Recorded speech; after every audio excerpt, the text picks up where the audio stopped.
Hello, is it right to return the gifts for my family because they called in sick on my Christmas plans? Throw away because my sister knows my main. Also sorry about any bad grammar.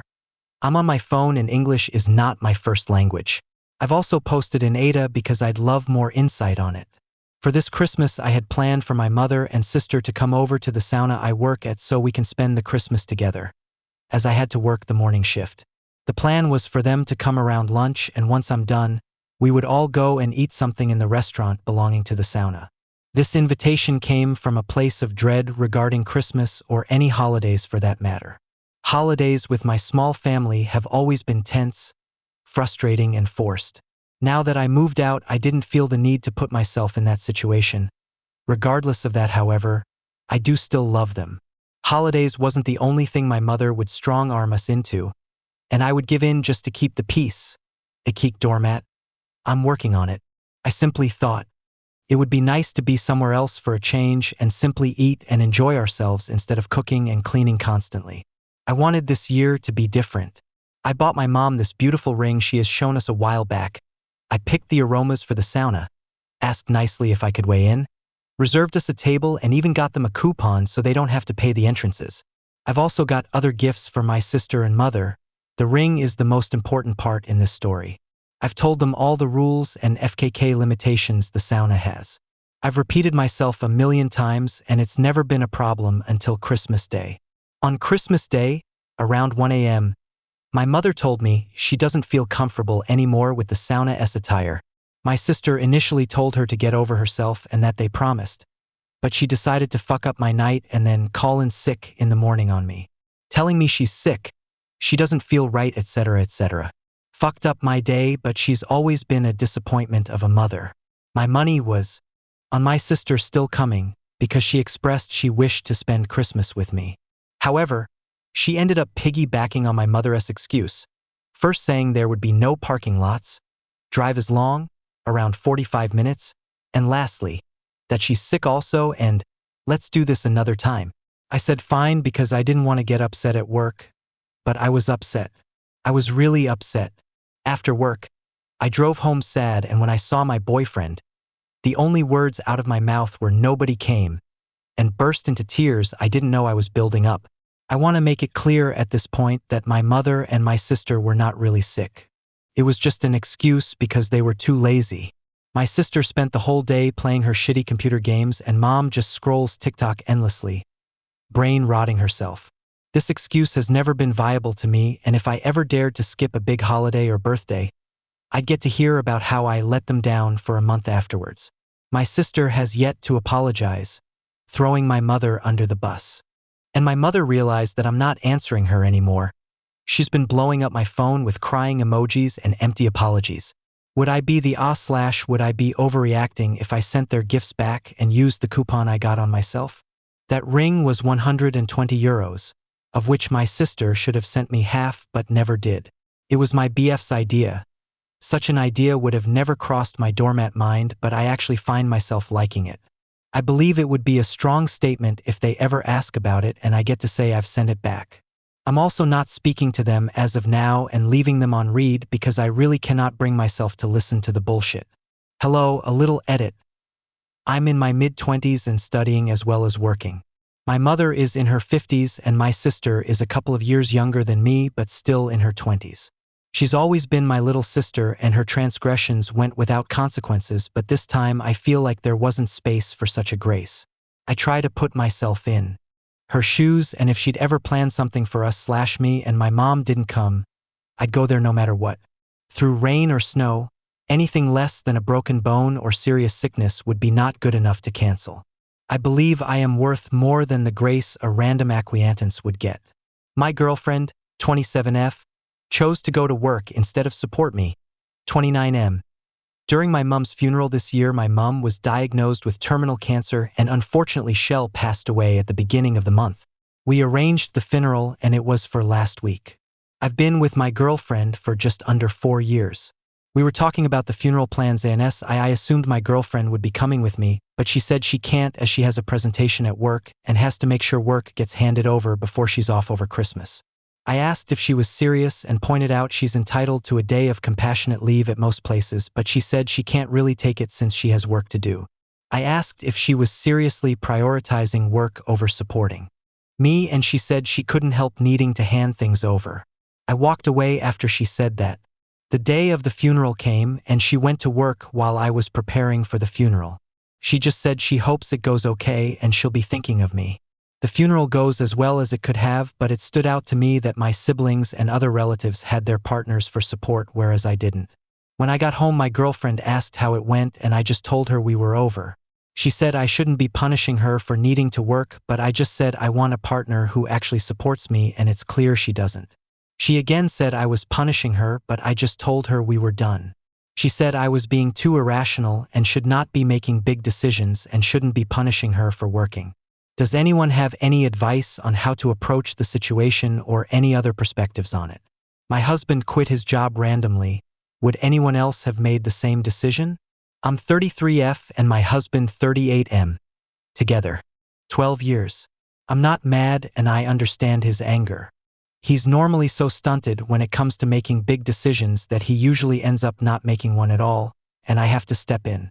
He worked at a place which I said I always wanted to eat at, so on his days off we went there, and when we sat down, his coworker pulled him to the side, and after some discussion between them, they were under the impression that he was due in within 1 hour to do a shift until 10 p.m. We'd arrived at roughly 11 a.m. My husband takes pictures on his phone of the timetable before he leaves. So he checked and went to show his coworkers that he wasn't in that day. The coworker walks away and comes back with the timetable in hand and shows it to him. My husband originally wasn't due in work. He was scheduled to be off, but someone had switched his shifts around and crossed out his time off. They hadn't informed him, and the timetable was a sheet of paper kept at the restaurant. So there was no way he could have known. At this point, he lays out that he had booked time off, that he was scheduled to be off on the timetable, and that the timetable has been changed. He even had proof with the original unedited timetable pictures on his phone. The other staff weren't happy about that, as if he wasn't going to cover that shift, then they'd need to replace him with 2 staff members for the shift, as he has 2 roles, and some of the staff who were there wouldn't be able to go home as scheduled. I would say that this isn't my husband's problem, and the blame would fall on whoever changed the schedule and made no attempt to seek confirmation from other people. My husband told me that we were leaving and why, and then we left to go somewhere else to lunch. They called him to ask where he'd gone, and he told them that he quit. Once we got out of the door, however, he told me that he was never going back there. I'm just wondering if you guys would be likely to quit in this scenario. Would you expect someone to quit? Even for me, I think I would have just refused to come in due to not being scheduled originally, and if they fired me, so be it. Make or break boundaries in sex, so I've been looking for a casual relationship with one single person.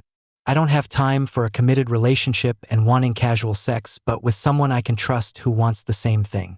I female met someone male, online, who's 15 years older, a dad and businessman. He doesn't have much time, so agreed it was a good arrangement. We went on our first date and hit it off. I'm super attracted to him.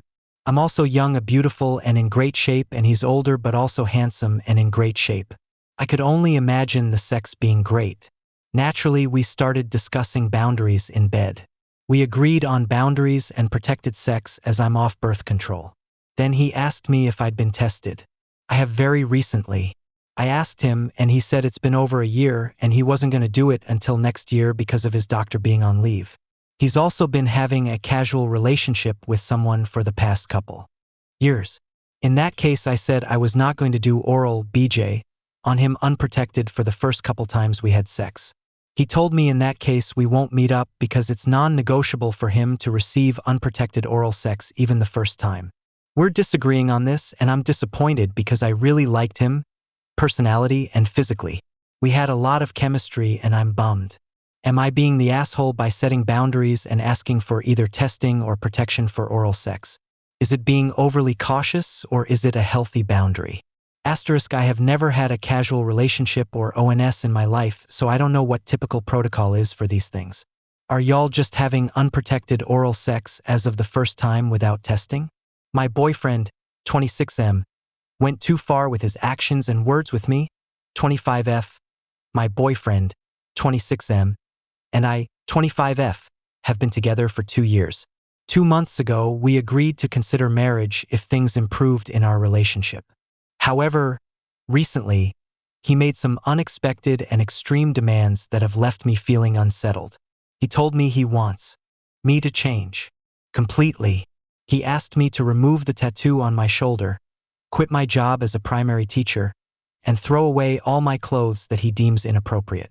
He doesn't want me to go out with my friends at all, and if I want to see my family, it must be during the day, and I'd have to prove it by sending him pictures. Also insists that I shouldn't dress up when I go out and has forbidden me from wearing eyeshadow or lipstick.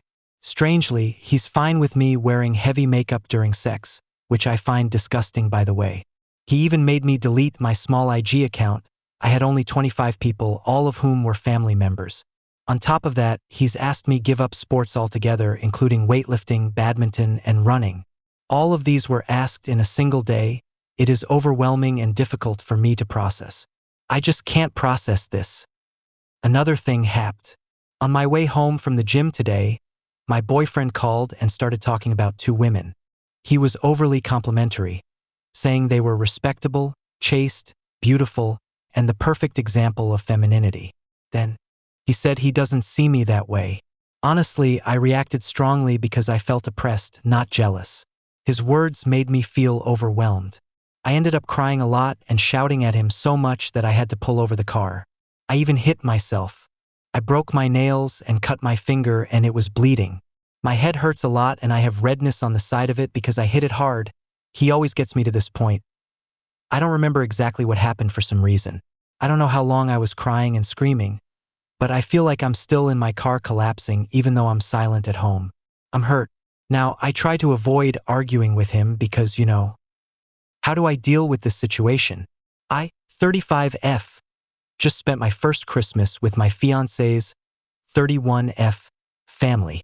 How can I walk things back to doing holidays separately? Lila and I have been dating for 2 years, engaged and living together for 1 of them. She's extremely close with her family and we fly out to visit them probably 3 to 4 times per year at least. I've always really liked them, and from everything she and they have told me, they like me a lot too. But we come from very different backgrounds, and after this first longer holiday visit, I find myself feeling like I'm too uptight and high maintenance to consistently do major holidays with them going forward. For context, I grew up a big coastal city as part of a small and very type A family. My brother is estranged and my mother passed away when I was in my teens, so it's really just my dad and I now. Lila's family lives in the small rural town where she grew up, and she's the only one who's ever left the area. Her brothers and sister all live within an hour's drive. They're unpretentious and down-to-earth folks, which is in some ways a breath of fresh air compared to how I was raised.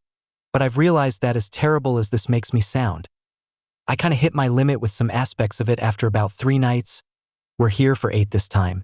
There's obviously a lot to unpack as to why, but a few of the big reasons. 1. I'm very allergic to cats. And they have 4, one of which used to be Lila's until we moved in together.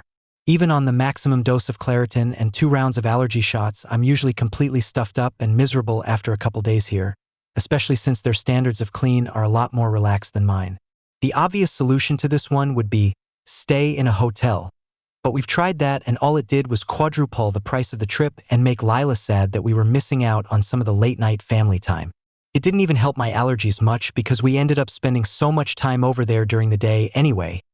There's not a lot else to do in town, and they're big homebodies besides. 2.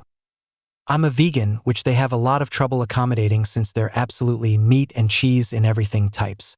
I try to eat some animal products while I'm here so as not to be a burden, but after so long they tend to really upset my stomach even in small quantities.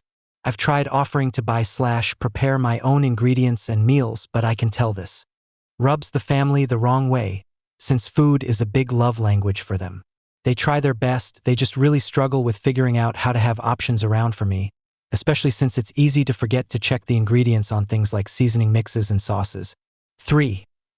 Their biggest pastimes are watching or talking about sports and playing cards, neither of which I did much of growing up. I've made an effort to learn more about both over the past few years so I can participate, but I still have trouble keeping up. All in all, after about day 4 of this trip, I found myself feeling like the villainous, high-maintenance big city fiancé who's clearly wrong for the sweet small-town main character, and gets dumped halfway through the movie, from every Hallmark Christmas film ever. Lila's family was, as always, extremely welcoming and kind to me, but I'm obviously still in my head. And beyond all that, maybe the biggest thing is that this is the first Christmas where I've chosen a partner's family over spending the holiday with my dad, and it felt horrible. He put on a brave face about it, but each time I've talked with him this week, I can tell how sad and lonely he is. The idea was originally to invite him to spend Christmas with Lila's family too starting next year. But my dad is even more of an uptight nerd than I am. He was an anesthesiologist and basically only knows how to interact with other introverted science-Y types. And if I felt this out of place, I can't imagine how much more uncomfortable he'd feel in this setting. And even though my family is so small compared to Lila's, the idea of never spending a Christmas in my family home again actually makes me really sad. More so than I expected it would. All this to say, I'm trying to figure out how to pitch the idea of going back to doing Christmases separately to Lila, without sounding like a horrible snooty ingrate. I was considering suggesting alternating whose family we do Thanksgiving with so that we still spend a major holiday with each other's families regularly, but just going to our respective hometowns at Christmas. We don't want children, so this wouldn't create a who gets to see the grandkids issue in the future. But then again, how can I even bring this up when she's so close with them? Even today she was getting teary because she's sad we only have 2 days left before we leave. Meanwhile, I'm crawling up the walls. I just don't know how to approach this without making her and her family feel totally rejected. And I'm at a loss here. Should I, 22F, break up with my boyfriend, 22M, who didn't buy me a Christmas present? My boyfriend and I, 22M and 22F respectively, have been together for 13 months. This is not a new relationship, and we've spent Valentine's and both our birthdays together. He comes over to my house every other weekend, if not every weekend, and spends time with me and my parents since I still live at home. For his birthday, I got him Lego, which he loves, and my parents got him a jumper. For Christmas, I got him an aftershave and my parents got him a jacket. Bearing in mind, this adds up to about 200 to 250 pounds worth of gifts. For my birthday, he took me out for afternoon tea, which was lovely and yes, a bit expensive, £80 moving to this Sunday. He came over and I gave him his presents. He looked at the oven and went, "Oh, that looks lovely. I'm so excited to eat it." Okay, fine, maybe he was going to give me my presents a little later? Nope. He plopped a small jar of jam his mum made on the table and told me and my mum to enjoy it with a cheese board. Me and my mum just looked at each other and I could tell she was disappointed too. I was embarrassed, ashamed, and disappointed. I spoke to him about it in the evening after he left, and I'm sure he could tell something was up because I acted cold and distant because I just wasn't happy at all. He sent over cards in the mail after that and started trying to rectify his actions by looking for gifts for me, but I just feel it's too late. I told him I felt like I'm worth more than nothing. It's not as if he doesn't have a job, he does. So he can't afford anything at all, and I would even have been happy with something he personally made, not his mum. I feel like I should break up with him, because I genuinely just feel like I'm worth more than nothing, and this feeling won't just go away if he gets me a present. I told him he could have literally got me a pencil if it meant there was thought behind it, and he got me a present, but him scrambling to find something now he's realized he has fucked up just isn't going to cut it. Am I overreacting? Is this something that can be fixed, or am I right in thinking this way? Sorry if this is long-winded or confusing, but I'm just not in the right headspace. Edit. I missed out some context here because I'm forgetful and just everywhere in terms of emotions. He knows already how my love language is gifts or acts of love. We've spoken about it. I feel generally disrespected by him not getting me anything because he bought everyone in his family a gift and friends he regularly talks to gifts. I'm hurt and in pain. I love my boyfriend, but his Christmas gifts were so thoughtless and has left a bad taste in my mouth. I have never posted on Reddit before. This is a throwaway account. I don't know where to begin. I, 34F, and my boyfriend, 38M, have been together for several years. 3. We used to give each other really nice gifts. Not necessarily expensive, but things we knew the other would like. Things like he got me a signed copy of the screenplay of an obscure movie I like, a favorite movie of mine. And I have gotten him stuff like a big fluffy robe to replace his old one, a mini fridge for his game room, etc. It's not a competition, but I always try and think about what he would really like. Sometimes it's silver chains, other times it's like a pocket knife. He really likes them. And so this year I tried as best as I could. I spent probably a little more than I should have, but I wanted to give him things he would really like. stuff that he doesn't necessarily need but would be a nice surprise. An official jersey of his favorite team with his name on it, new stuff for his gaming setup, new headset, new monitor, new arm, back pillow for his chair, etc. And he got me, well, a set of fridge organizers and a new set of silverware for the house. We live together. That we both said we needed to get to replace our old set. He did get me some candy I like, but he usually eats it more than I do. In fact, he ate all the ones I had previously bought and said he would replace them. I just didn't know it was going to be as a Christmas gift. And a robe to match his. He got me a mini multi-tool for me that he knows I don't really use and would be more for him. A hairbrush because he didn't want to share his. I just feel that the thought wasn't there and he just rushed and got me these things fairly carelessly, or stuff that we just needed for the house, and wrapped it up and put a bow on it and said Merry Christmas. I don't know how to feel, and I'm kind of hurt with the lack of thought put into it.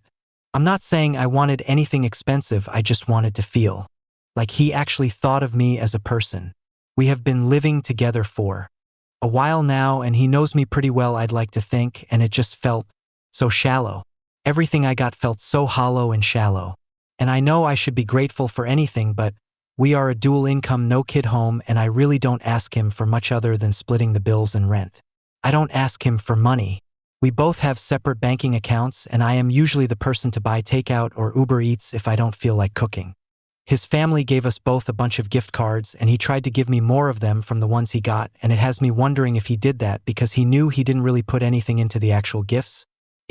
Sorry this got long. But I just thought the gifts would have been a little more meaningful. Like he got me a plastic Teens Wicked the movie makeup travel box, knowing I have a nice professional makeup box that has an LED mirror because I travel so much for work and stay in hotels regularly. I had bought it this past year and he has seen me use it. He also knew earlier this year I had talked about wanting an advent calendar. Even if it was a cheap one, it would have meant he had listened. Or a homemade one. And I guess I'm just venting, but I wish I knew how to bring it up to him. Like it hurts a bit, but I don't want him to get upset at me and call me ungrateful. He saw that I seemed down and he said sorry for ruining Christmas, and it made me feel awful, so I apologized and said it was nothing. But it is something. And lately for all of our gifts this past year, it's been this way. It feels like he really doesn't care or listen to me. My interests are pretty apparent as I decorate the house with a lot of the stuff he and I like. So it just feels very lopsided and one-sided. Should the majority of your quality time be spent with your spouse or with someone else? My 36F husband, 36M, spends more time with his brother than me. I find this weird. He does not. We are busy all day with work and kids. When they are finally down for the night, he jumps online with his brother and talks plus games for hours. If he isn't gaming with him, then his brother will come over to hang out or my husband will go to his house. They spend a minimum of an hour together every day, but usually much more. Without a shadow of a doubt, he spends more quality time with him than me. We actually get virtually no alone time together because the times when we could hang out, he is with his brother. Or he is all talked out after hanging with his bro that it's like talking to a wall. So is it strange? I think it's weird to spend more quality time with someone other than your spouse. He doesn't see it that way. If you spend more quality time with someone other than your spouse, who is it? My dad keeps calling my wife the wrong name. My 32M wife, 29F, have been together 4 years and got married over the summer. Over the past 2 years, my dad, 66M, has called my wife the wrong name 5 times. It's not intentional. He's just getting old. The first 2 times she really didn't care and was a good sport about it, but understandably she's getting more upset as it continues to happen, as it makes her feel very small. After the 3rd time it happened, I confronted my dad. He was really embarrassed and knows it's a factor of his old age. It was hard to see how embarrassed he was. What do I do?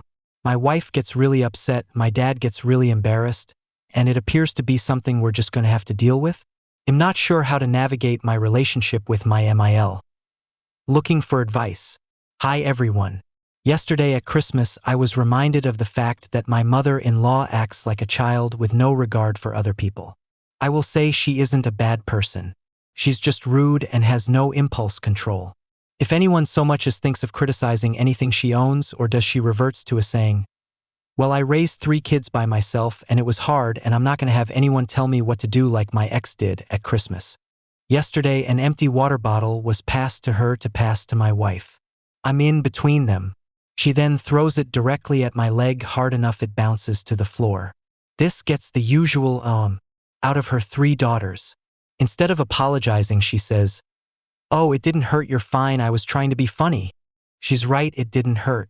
It's still rude, uncalled for and childish. She was constantly reaching across me while I was eating between them on the couch to the point I went to a different spot to finish my meal. She does these things all the time. Another couple examples. She got extremely defensive when the employee at the hardware store told her that the pipes in her trailer were an older style and needed a converter pipe to put a new sink in. Well, I like my trailer, it's the best I could get. I worked hard to get that trailer. My wife had to explain to her that he just was saying that the pipes were different and they wouldn't fit. He wasn't trash-talking her house. She got up when my SIL stayed with her once and started changing a light fixture and banging around at 5 a.m. She then proceeds to wake her up to ask for help installing the light fixture at 5 a.m. Driving with one knee while trying to eat custard on a busy highway with 4 passengers in the car while veering side to side. Everyone else was waiting to eat until we got home. Not her. Another moment. She never apologizes or realizes her actions cause other people frustration. If they say anything, she gets extremely defensive and then deflects to something unrelated. Yes, I realize this sounds like she is dealing with trauma or some other mental issue. I just don't know how to approach the situation. Hiking and walking across a bridge and then spitting over the side just because she could and wanted to watch it fall. This one is less abrasive, I just find it childish, and it also got another out of the wife. When we lived with her, we asked her to pick up toilet paper for the house after she got off work, as we were running low. We were planning on paying her back. She went to the store, put the toilet paper in the cart, rolled up to the line. She noticed the line was long, so she left the cart with the toilet paper in the cart in the middle of the aisle and just left because she didn't want to wait. I had to go get it when I got home. When we were living with her, she would barge into the room we stayed in, no knocking, to talk to my wife. When I said, I wanted some time to de-stress after work, could you talk out in the living room? She waved her hand and said, "You'll get over," and proceeded to talk to my wife. Her opinion is the only one she cares about or thinks about. With most things, we have a baby on the way. She will be one of the primary caregivers for my child while we are at work. It worries me. Again, overall, she is not a bad person. She is kind and took care of her dad when he was passing every day. She cares about her family. She just doesn't have much thought for how her actions affect others. I bring it up with my wife, and while she agrees, she says that it's her mom and you can't change her. I don't know what to do. How do I navigate this? I don't know what to do/say after I let my GF move in with her kids. I, 40M, have been with my GF, 40F, for about 2 years. We both came from abusive marriages. My GF has 3 kids of her own, in their teens, and has had odd jobs over the years, but hasn't really worked for a while and has no savings. She's always been seemingly disorganized with finances. I have a stable job that makes me travel quite a bit, so I let her move into my house with her 3 kids. The relationship has been a roller coaster ride. I recognize I can be moody and annoying at times, so I'm not claiming to be perfect. I easily get swayed by emotions, even if it's emotional blackmail, and I don't like to cause hurt. It's come to a point that I think this relationship may not be healthy, but I have no idea how to break things off, what to say, how to get her out of the house, knowing full well she has absolutely nothing and is estranged from her own family. I know it's going to end up in tears and cries, and I will most likely give in. I'm seeing a therapist as well, but I'm still at a loss on how to handle this situation. I know she's also tried to make some efforts in improving things between us, and I don't want her to be homeless. But at the same time, the roller coaster ride of emotions is just too much to handle at times. What are your thoughts? What should I say and how? Am I the asshole for refusing to give up my front row spot at a concert to someone claiming to be disabled? A couple of weeks ago, I traveled to another country to see an artist I've been a fan of for 6 years. This was a once-in-a-lifetime experience for me, and I'd been waiting months for it. I sacrificed a lot financially and mentally to make it happen. Since it was my first and probably only time seeing them, I went all out. I bought GA tickets and arrived at the queue at 5 a.m., even though the doors wouldn't open until 6:30 to 7 p.m. in freezing cold weather. I waited all day, hungry, cold, and dehydrated. But it was worth it because when the doors opened, I secured a front row barricade spot, right up against the stage. This was my dream spot. Then, a guy behind me tapped me on the shoulder and told me he was disabled. He said the venue was supposed to let disabled attendees in early, but they hadn't.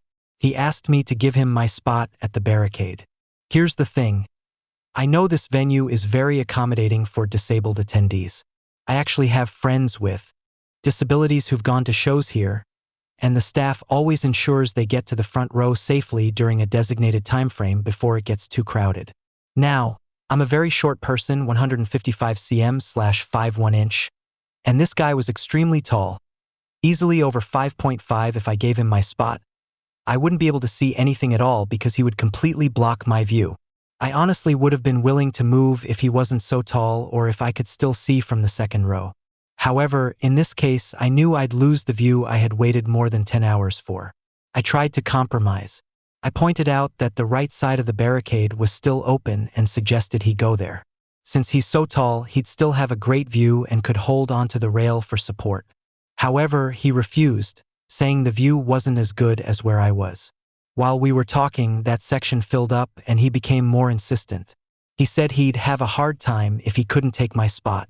At this point, I got frustrated and explained, 1.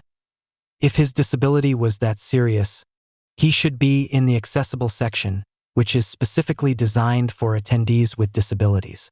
2. If he insisted on being in the standing section, he should have brought a support aid, like a cane. I'd seen someone nearby with one. 3. If he spoke to security, they could escort him to the front row disabled seating, which has a fantastic view and is much more accommodating. After hearing this, he called me an asshole, told me to get fucked, and left. I feel like he just wanted my spot and wasn't being truthful. The venue offers several options for disabled attendees, and I tried to direct him to alternatives. I feel bad for saying no, but I don't think it was fair for him to ask me to sacrifice my entire experience. So, am I the asshole? Am I the asshole for letting my cousin play White Elephant? My 30M parents threw a Christmas party, and we always play White Elephant/Dirty Santa. We brought 2 gifts for my wife, 27F, and I. While my wife was feeding the baby, the game started. My little cousin said he forgot a gift, so I told him he could use one of ours. When my wife came out, I told her, and she seemed fine, and we played together. At the end, I picked a different gift to steal than she wanted, but again she seemed fine. We got home and she told me she was really upset that she picked out the gifts to bring and then didn't get a change to play. It's just a game, and she didn't say anything in the moment, so I'm confused why she's mad now. All the gifts were just stuff that we can buy whenever. I really didn't think she'd mind that I let my cousin play instead. Ada? Am I the asshole for not allowing my brother over for Christmas? My dad moved into our house because he's disabled. My older brother stopped by one day right after Thanksgiving, and my wife overheard them trash talk her about the way she was dressed and how she's bitchy. My brother has been banned from the house since, and my dad got a serious conversation about not gossiping about my household with family members or he will be on the street. My wife is still semi-livid at my father for saying those things, so she refuses to interact with him or cook for him. He complained about her cooking, and why she was bitch was she told my dad, "That's the food I made, eat it or starve." My dad has never cooked or cleaned for himself. My wife does call him pathetic, but that's because my dad is. For Christmas, my brother still isn't allowed over, and my wife is barely on speaking terms with my dad. I won't intercede for him or make him special food he likes. His disability doesn't keep him from cooking for himself, and he's been bummed out. I told him that is his own fault for never learning to take care of himself. Am I the asshole for uninviting my parents to Christmas dinner? Am I the asshole for uninviting my elderly parents to Christmas dinner? So my husband is cooking a huge dinner for Christmas. He's a great cook, and this was supposed to be a gift from him to them. He's worked on prep for a week, and we've spent a lot of money on this. I've deep cleaned our home and decorated it. A lot of work went into our hosting them here. Tonight, I just uninvited them. I've mixed feelings about this. About a week ago, my mom tried to rearrange the date, the dinner, the food, etc. Basically behaving like a person being forced to do something they don't want to do. The menu includes their favorites. We offered adaptations of foods, times, location, etc. We tried to make it something nice for them. My dad was looking forward to it. Mom wasn't, no matter how we offered to tweak it. Last night, my mom asked if she could bring her dog and I said no. Her poodle is the love of her life, I get it. The last time it was here it peed everywhere. It even destroyed one of our dog beds. I don't want to deal with it in my home. I got a snide text last night from my mom. One line was that they would come even if their dog wasn't welcome. She doesn't want to be away from her dog on Christmas. I replied that I was looking forward to having them over. It was a reactionary response as I didn't really know how to reply. This morning I reread the text, how rude the tone was, and that from the wording how much my mom didn't want to come. I showed my husband the text. We decided to have a quiet dinner alone. We're going to make to-go plates for my parents and bring it to them. My dad will greatly appreciate it. My mom is complaining we canceled. I literally feel like my mom just chose a poodle over us. They would be here an hour here.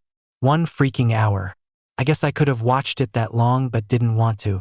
So am I the asshole for canceling day of and choosing a peaceful dinner? Edit for typos. Can't change typo in header, unfortunately. Am I the asshole for telling my coworker why customers might not like her? I work at a restaurant as a server. One of my coworkers moved up here from Georgia for college and started working here a few months ago. She constantly lays on the southern charm thing thick. She calls everyone honey and sweetie and all of that. She also tends to chit-chat with people instead of just letting them eat after bringing them their food or drinks. It's also kind of obvious that a lot of them don't want to really talk to her. They give one-word answers and she just barrels forward and talks at them. Management has told her off more than once for this. About 2 weeks ago she was upset because a customer yelled at her and said, "Don't call me that," when she called her honey, and she complains that she's not getting as many tips as the other servers. She says it's because she has a southern accent and customers think she's stupid, but I don't think that's the case. She asked me for advice, and I said it's because she takes so long to bring things out and wastes time trying to make small talk. I also said that the excessive pet names sound kind of condescending, and they aren't really something you would call a stranger here. She told me that she wasn't going to start being rude to customers because she would make even less money. I told her it's not being rude, it's just how things work here, and it's rude to other customers she's supposed to be serving when she spends all her time trying to make small talk, instead of doing her job and calling them weird things. Now she's mad and has been avoiding me. Maybe I could have been gentler when trying to explain why people complain about her. But I was also really stressed because it's Christmas season and so much is going on. Am I the asshole? Am I the asshole for humiliating a dad for not knowing the rules of soccer? I am 18, am a soccer referee. I have officiated since 2020 and have played soccer for 12 years now. I have been wondering about this for a while now. Last weekend, I was officiating a few games for U10 boys. For ages 10 and under in the select league I was reffing, there is a special set of rules. There is a line called the build-out line, and it is essentially a line on both ends of the field, about 10 yards in front of the goalkeeping box. So long as you are behind the line, it does not matter where the players on the opposing team are. You can be past the defenders but not past the build-out line and score. In an older age group, offside would apply and this would not be allowed. However, this is very clearly written in the rules, and in the last game I reffed, one of the kids on the blue team scored 3 goals this way. Behind the last defender but not passing the build-out line, so they all counted. Every time, some dad from the team that was losing kept screaming that I had no idea what I was doing and that every one of the goals was offside. I heard one of the parents say, "It's onside because of the build-out lines," but it was very quiet. The dad continued to shout, but I ignored him, and the game finished with his team losing 6-0. At the end, he was swearing to a bunch of the parents on his side, and I heard him say, "This ref is fing terrible." I walked over to him after I blew my whistle and said, "Every one of those goals was legal because of the build-out line rules. You should consider learning the rules of the sport before you sign up your own child and swear in front of a bunch of kids." He looked like he was about to explode. Some of The parents looked angry too, and his little circle went quiet. He started clapping sarcastically and said, "Way to keep it professional, sir." I then left. I told my parents and my mother laughed. My father told me I shouldn't bother associating with people like that, and it makes me stoop to their level. Am I the asshole? Am I the asshole for humiliating a dad for not knowing the rules of soccer? I am 18, am a soccer referee. I have officiated since 2020 and have played soccer for 12 years now. I have been wondering about this for a while now. Last weekend, I was officiating a few games for U10 boys. For ages 10 and under in the select league I was reffing, there is a special set of rules. There is a line called the build-out line, and it is essentially a line on both ends of the field, about 10 yards in front of the goalkeeping box. So long as you are behind the line, it does not matter where the players on the opposing team are. You can be past the defenders but not past the build-out line and score. In an older age group, offside would apply and this would not be allowed. However, this is very clearly written in the rules, and in the last game I reffed, one of the kids on the blue team scored 3 goals this way. Behind the last defender but not passing the build-out line, so they all counted. Every time, some dad from the team that was losing kept screaming that I had no idea what I was doing and that every one of the goals was offside. I heard one of the parents say, "It's onside because of the build-out lines," but it was very quiet. The dad continued to shout, but I ignored him, and the game finished with his team losing 6-0. At the end, he was swearing to a bunch of the parents on his side, and I heard him say, "This ref is f***ing terrible." I walked over to him after I blew my whistle and said, "Every one of those goals was legal because of the build-out line rules. You should consider learning the rules of the sport before you sign up your own child and swear in front of a bunch of kids." He looked like he was about to explode. Some of the parents looked angry too, and his little circle went quiet. He started clapping sarcastically and said, "Way to keep it professional, sir." I then left. I told my parents and my mother laughed. My father told me I shouldn't bother associating with people like that, and it makes me stoop to their level. Am I the asshole? Am I the asshole for getting engaged after my brother's wedding? Edit. Paraphrased some direct quotes and removed some potentially identifiable info. My brother and his now wife got married 3 days ago. A very small destination ceremony, under 15 people total. My now fiancé and I extended our trip after everyone went home and spent a couple of days exploring the Grand Canyon, a couple hours north of the wedding, where he proposed. When I shared the news with my brother and now SIL, he responded with hostility, saying that it looked like we were competing. I apologized, quickly realizing that he was advocating for my SIL and that she felt hurt, although I'm truly failing to understand why.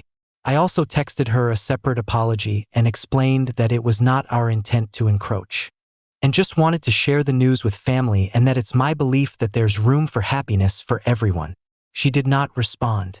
In response to my apology, my brother doubled down and said the timing and location were hurtful and that we shouldn't plan around the wedding. Am I the asshole for telling to my partner that it's obligatory for him to attend to my family gatherings? We are spending Christmas with his family and we travel to see my family for New Year's.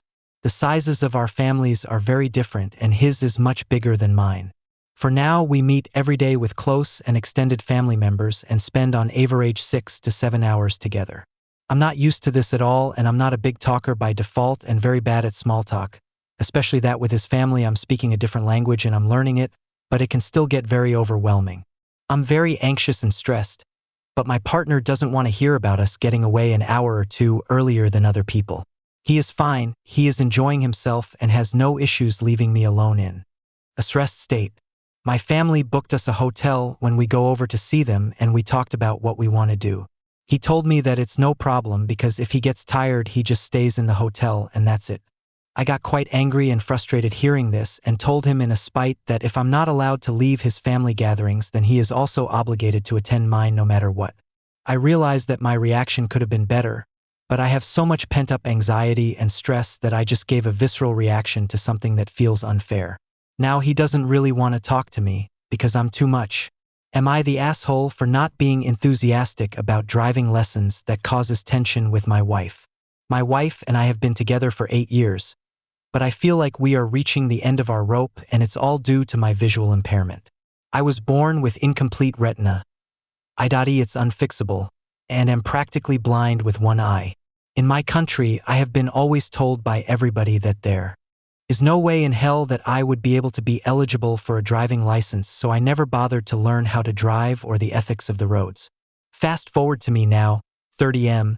My wife, 29F, constantly brings up the fact on how sad her life is because we can't drive to places. She refuses to get in Ubers for whatever reason. She doesn't want to live in the country but the countryside, in the middle of nowhere near forests and whatnot. So no public transportation. She off-course doesn't need to drive because she works from home, but she does expect me to commute to work. My work is hybrid. Only 2 times in office is the requirement.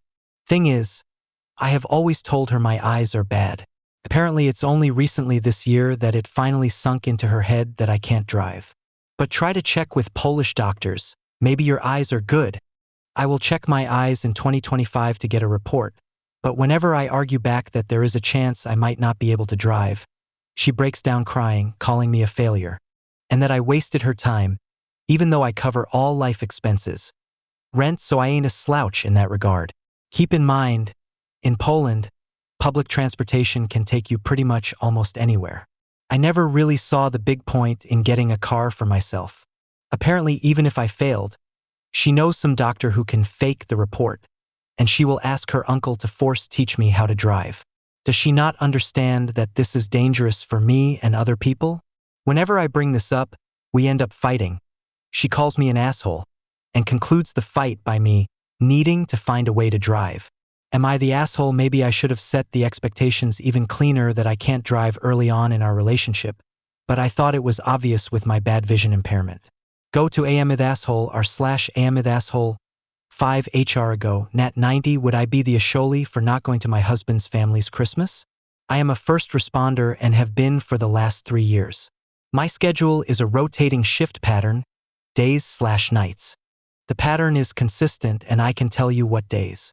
I'm working very far in advance. Because of this, I told my entire family last year that I would be working on Christmas this year and reminded them when we saw them. This is the first time I have had to work on Christmas. My side of the family understands, and we are celebrating with just my parents and siblings another day. My husband's family is really into Christmas. Like everyone needs to be at SIL's house at 8 a.m. to open presents together, and then we spend the entire day together. So when I asked if we could celebrate together another day over the holidays, instead it got shut down with statements like, Christmas is on December 25th. Or, I don't understand. Can't you just ask for the day off? So I let them know my husband would be attending solo this year. This morning while I was at work, my husband, who works a 9 to 5 and is enjoying his day off, texts me, it would be nice if you could come by for a couple hours tomorrow after work. I declined because 1.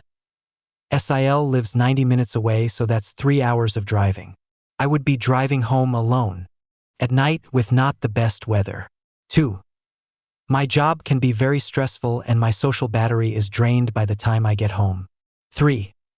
We already agreed that it made more sense for me to stay home and to have him go to his parents' house on Christmas Eve so they could drive over in the morning together. Well, my husband is pissed and thinks that I don't want to spend time with his family. He's been sending me passive-aggressive texts all day trying to guilt-trip me. We don't know how much time we have left with my parents. It's working because I feel like I'm letting everyone down and I don't want his family to think I don't want to spend Christmas with them. Would I be the Asholi if I stuck to our original plan instead of making an effort to go see his family tomorrow after work? Go to amidasshole/amidasshole 5 HR ago, Nat 90. Would I be the Asholi for not going to my husband's family's Christmas? I am a first responder and have been for the last 3 years. My schedule is a rotating shift pattern, days/nights. The pattern is consistent, and I can tell you what days I'm working very far in advance. Because of this, I told my entire family last year that I would be working on Christmas this year and reminded them when we saw them. This is the first time I have had to work on Christmas. My side of the family understands, and we are celebrating with just my parents and siblings another day. My husband's family is really into Christmas. Like everyone needs to be at SIL's house at 8 a.m. to open presents together, and then we spend the entire day together. So when I asked if we could celebrate together another day over the holidays, instead it got shut down with statements like, Christmas is on December 25th. Or, I don't understand. Can't you just ask for the day off? So I let them know my husband would be attending solo this year. This morning while I was at work, my husband, who works a 9 to 5 and is enjoying his day off, texts me, "It would be nice if you could come by for a couple hours tomorrow after work." I declined because 1.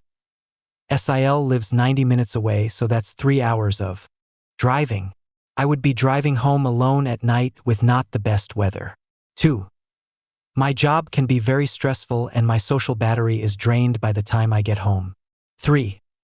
We already agreed that it made more sense for me to stay home and to have him go to his parents' house on Christmas Eve so they could drive over in the morning together. Well, my husband is pissed and thinks that I don't want to spend time with his family. He's been sending me passive-aggressive texts all day trying to guilt-trip me. We don't know how much time we have left with my parents. It's working because I feel like I'm letting everyone down and I don't want his family to think I don't want to spend Christmas with them. Would I be the Asholi if I stuck to our original plan instead of making an effort to go see his family tomorrow after work?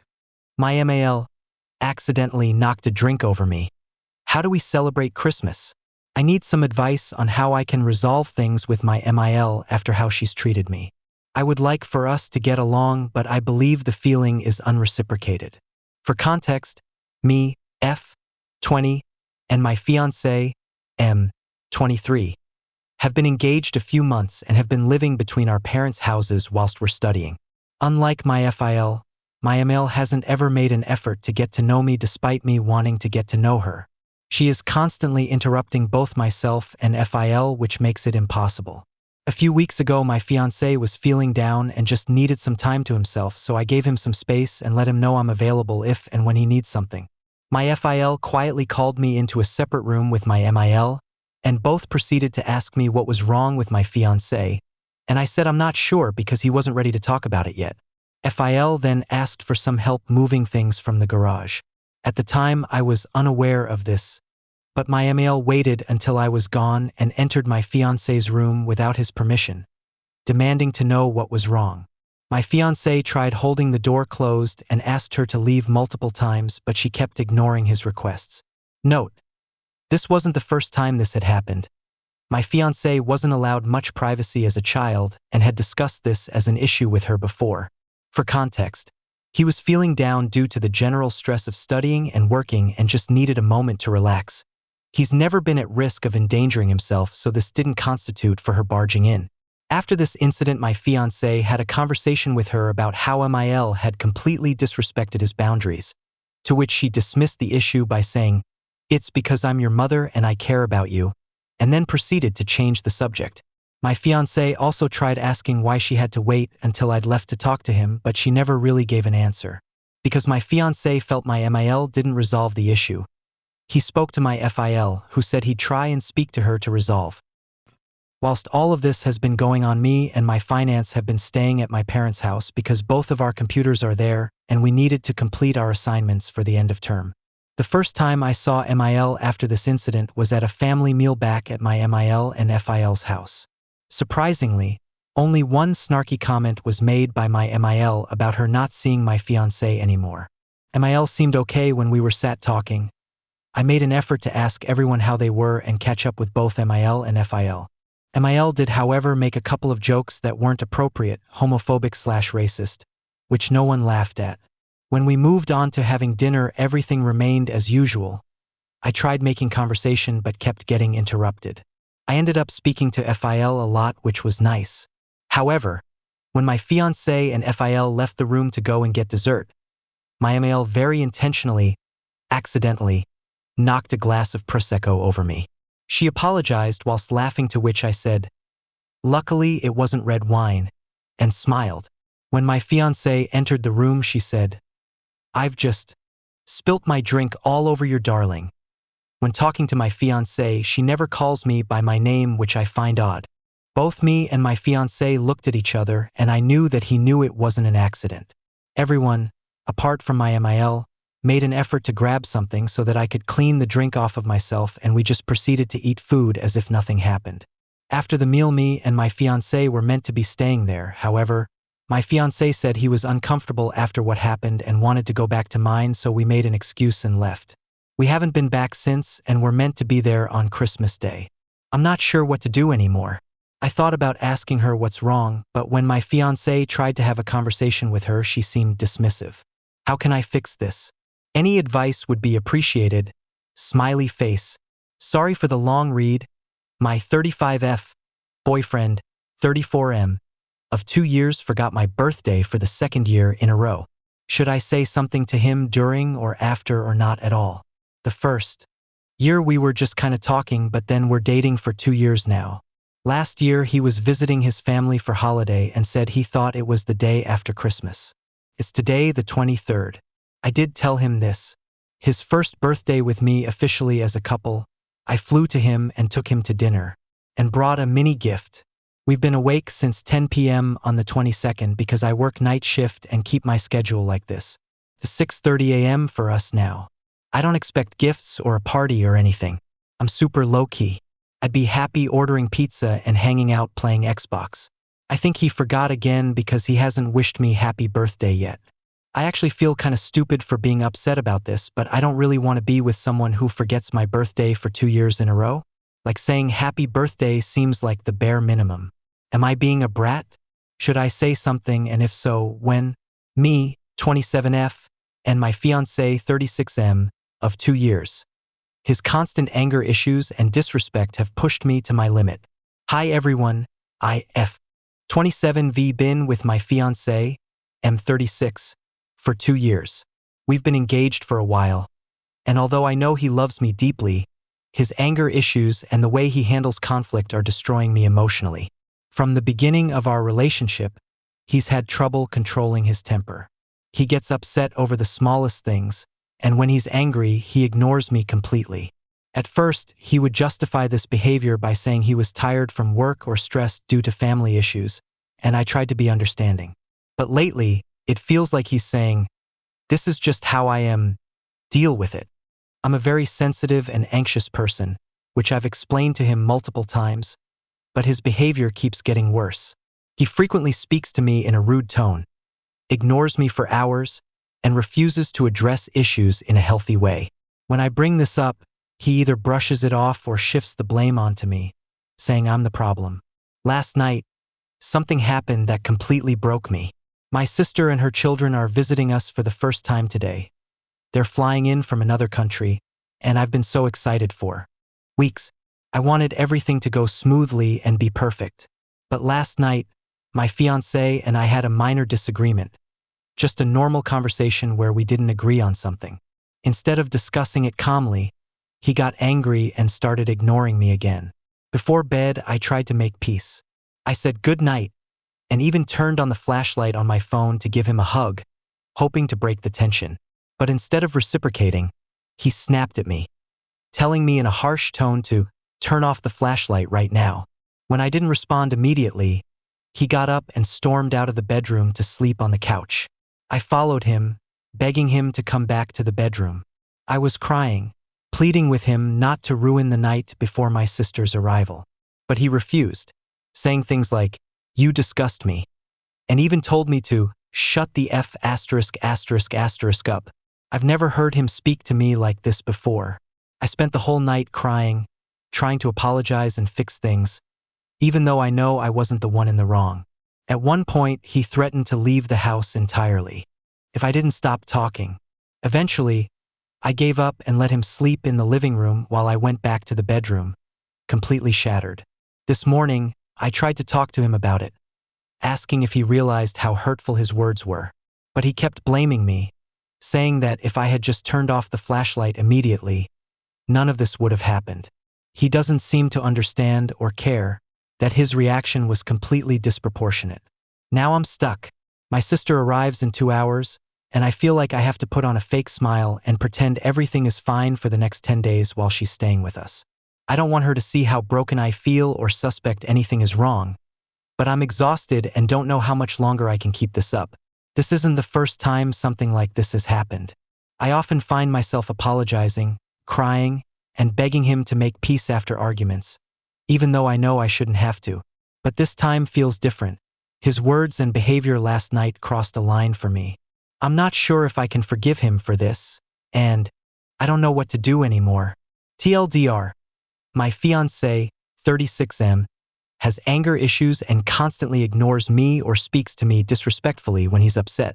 Last night, he got angry over a minor disagreement, ignored me, and told me I disgust him and to shut the F*** up after I tried to make peace. My sister is arriving today to stay with us for 10 days, and I feel like I have to pretend everything is fine, but I'm broken inside. I don't know what to do. Should I forgive him, or is this a sign that I can't move forward with him? My 26F boyfriend, 26M, of 10 months is pressuring me to go to Christmas at his family's house, despite my current health situation and not feeling well enough to travel. It makes me feel like he is minimizing my pain. Am I overreacting? Hey everyone. I currently have a massive ovarian cyst that I have scheduled surgery for in 2 weeks.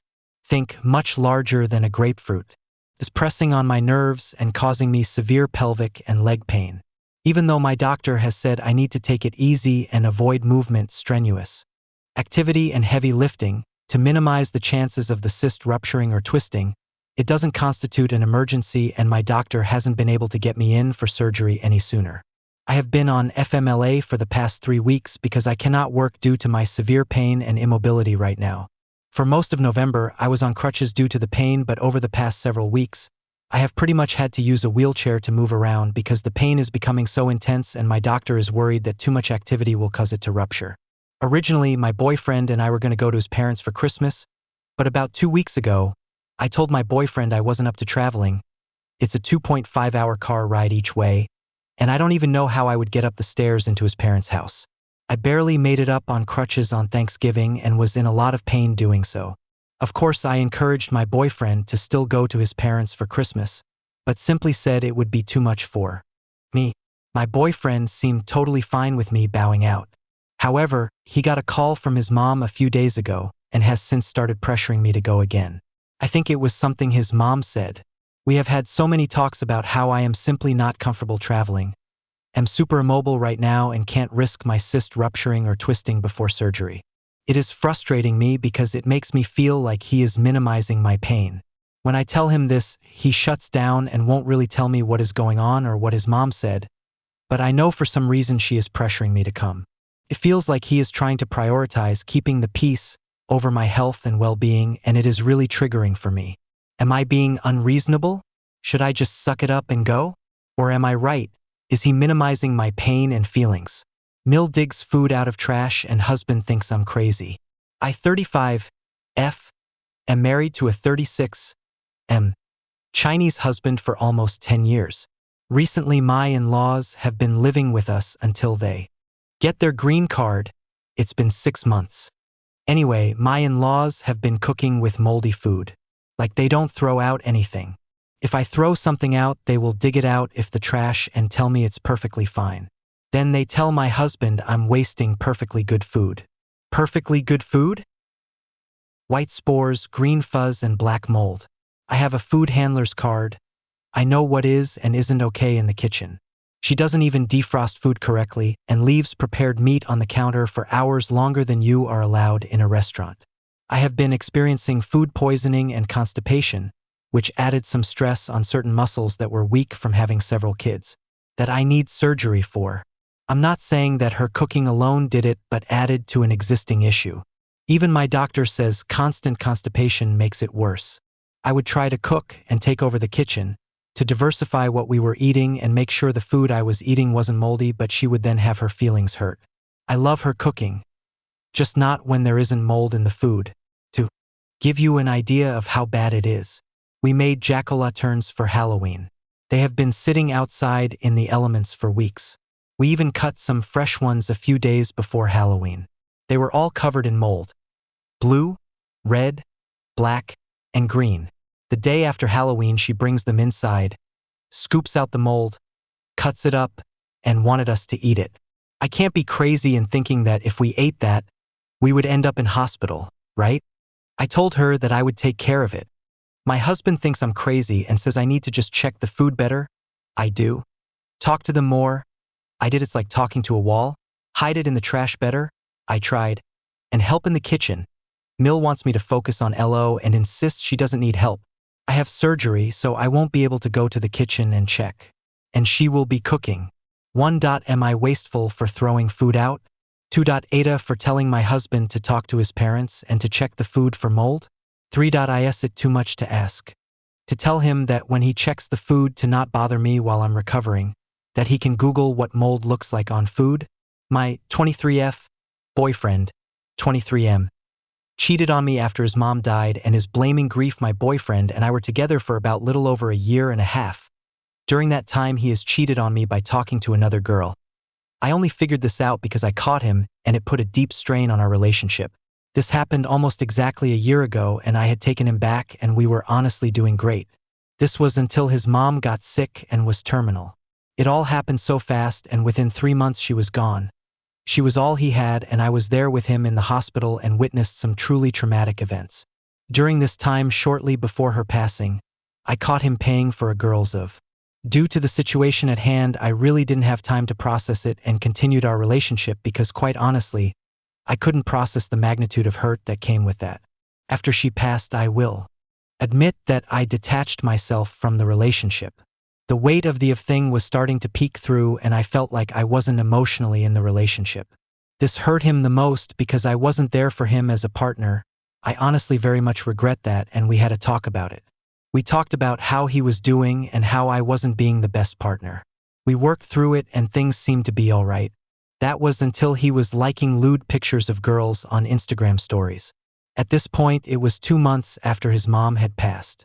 This happened right in front of my eyes. He was gaming and I saw him pick up his phone and stare at a picture of a girl with her but out on Instagram stories and like it. This sent me completely over the edge. I broke up with him on the spot. Something in my brain clicked and I realized I couldn't keep getting disrespected. I told him multiple times to his face that I was breaking up with him, but he still wouldn't get it. We met up tonight because I had asked for some things and I pulled up to a huge romantic gesture including roses and love songs blasting from his car. He begged for me back and I put my foot down and said I couldn't take the cheating anymore. I love this man and we went through the worst together. It definitely wasn't an easy thing to do, but it had to be done. We talked for a while and told me that grief was the reason he was acting the way he was. When I made it clear we weren't getting back together, he got very angry and telling me I'm a selfish person, that I didn't even mention his mother while I was breaking up with him. He made me feel really horrible about everything and now I'm feeling conflicted. I feel like I did the right thing, but he's blocked me on everything and sent me a text after asking how I could do this only 2 months after he lost his mom. I don't really know what I'm looking for here, but I want an input from an outside perspective. He makes me feel like I'm wrong at times when I feel like my reaction is completely justified. My 25F, BF, 32M have been together for 2 years. I'm currently 6 months pregnant. When I do something for him that he asked me to do, honestly it'll take me a minute sometimes, like getting up or while doing it, but when I do it, I take my time and I make sure it's perfect. I ask him what he wants and how he wants it, cooking for example, or going above and beyond with other things. I've noticed that anytime I ask him to do something for me, he'll get frustrated and he'll do it in a rush and not even ask me anything. He shows frustration, storms out the door, and then rushes to do something I asked about before I can even finish telling him what I want, and it always results in something I didn't want because he didn't listen to me or ask, and then he gets mad because I'm upset. Doesn't ask me, how much do you want? How many do you want? Etc. It annoys me and I think he looks at it like I'm being ungrateful or something. He also does this when I ask him to help me clean. He'll start moving fast, knocking things down, moving carelessly and frustrated. What does it mean when the things that I want get rushed? Am I being an ungrateful for simply wanting him to communicate with me before he does something or move with a little more care and less frustration? I feel like I don't get back the effort that I put out for him. But I would be wrong if I started to do things half-assed and I'd be not doing my role as a woman, as he would say. BF, M32. Can't tell me, F30. What the future holds. We have been together for 3 years, and I recently pushed on the future conversation as I want to know where things are headed. I asked him about marriage and he said, yeah, perhaps I could see it one day. He said the same thing about children. I have asked him for a rough timeline of when he sees these types of things happening and he said, when everything is perfect between us and we can afford it. We don't have any major issues. No toxicity. No lying, cheating, large discrepancies. The only thing we've been working on is better communication, which I've asked for. He says we will know when the time is right. When we met, he was thinking about being married and setting up a family in 3 to 4 years. I thought this was the timeline, but he keeps pushing it back and he doesn't know any more now than he did back then. To make matters worse, my fertility is in bad shape. I have endometriosis, and after a surgery last year, my doctor told me not to play around if I want babies. I have already lost 1 ovary and I have a pretty aggressive case. Last time we talked, my BF finally blurted out that children are not even on his radar, and he would think about them in 5 to 6 years. He wants to own a home and have every loan paid off and $50K in the bank before he even thinks about children. He wants me to do the same, and I'm still in school. He's now also saying things like, plenty of couples date for 10 years before deciding to get married. Did anyone go this route and regret it? Did you wait for a man to be ready and feel upset, or had the inability to have children when he was ready put strain on your relationship? If so, do you have regrets? Did you feel unfulfilled? I love my BF to bits and pieces, and he is a gem like no other man I've ever found. However, his avoidance of talking about the future and using words like, if not, when make me feel like I may be getting breadcrumbed, or he's with me because he's comfy but not smitten. He was engaged to his ex-GF after a few years. Didn't end well, and I feel like he's still stuck there a little bit. I truly don't know what to do, because he may never be ready and I don't have a tangible answer that helps me plan for our future. I figured after 3 years he wouldn't need to see where things go and if we are a good fit, especially when he says things like he wants to spend his life with me on a regular basis. I'm worried about being 35 and sterile, newly single, and regretting waiting around for someone. Of course, it's worst case scenario. I'm seeking advice and input any end. Well, thank you. I love my boyfriend, but I never pictured myself in a committed relationship. So young me 20F and my boyfriend 22M been dating for 2 years and I really enjoy his company. He is a good boyfriend objectively. He loves me a lot, treats me well, is committed to me, and we share similar interests. I only have some minor annoyances you would have in any relationship. I have never been in a long-term relationship before this. I've never liked someone so much, and growing up I always pictured my young adult life single, adventuring, and figuring life out by myself. I have always been a very independent person who needs a lot of alone time. I'm conflicted because now that we're talking about moving in together, I want to be sure this is how I want my life to go. He is not as independent as I am and would love to spend every second of his time with me. I do really like being around him, but am worried I won't have the space or time I need for myself. I want to do my own thing and figure out life on my own. And I'm worried I'll lose myself in this relationship. I have always heard if you find good love that you shouldn't let it go. And I am worried if I let him go, I won't find this love again. My sister got pregnant by my husband while living with us and now wants me to leave so they can be a family. However, she feels cheated because my husband doesn't own anything. I'm 34 years old, and a couple of months ago, I let my sister Yuli, 28, move in with me because she was in a terrible financial situation. Yuli had lost her job when her company shut down, and 2 weeks later, she fell seriously ill with West Nile virus. After discussing it with my parents, I decided she could move in with me for a few weeks so I could take care of her, monitor her recovery, and help her save on rent since it was clear she wouldn't be able to work again soon. She was at rock bottom, and I was the one who stepped up to help her because our parents live far away, and she doesn't have many friends in a position to support her. I believed it was the right thing to do, helping family or a friend in need. But how did she repay me? By having an affair with my husband. On top of that, she had the nerve to tell me that I should move out so they could start their happy family, because she's now pregnant. This all came to light a few days ago. Yuli asked my husband and me to sit down because she had something important to tell us.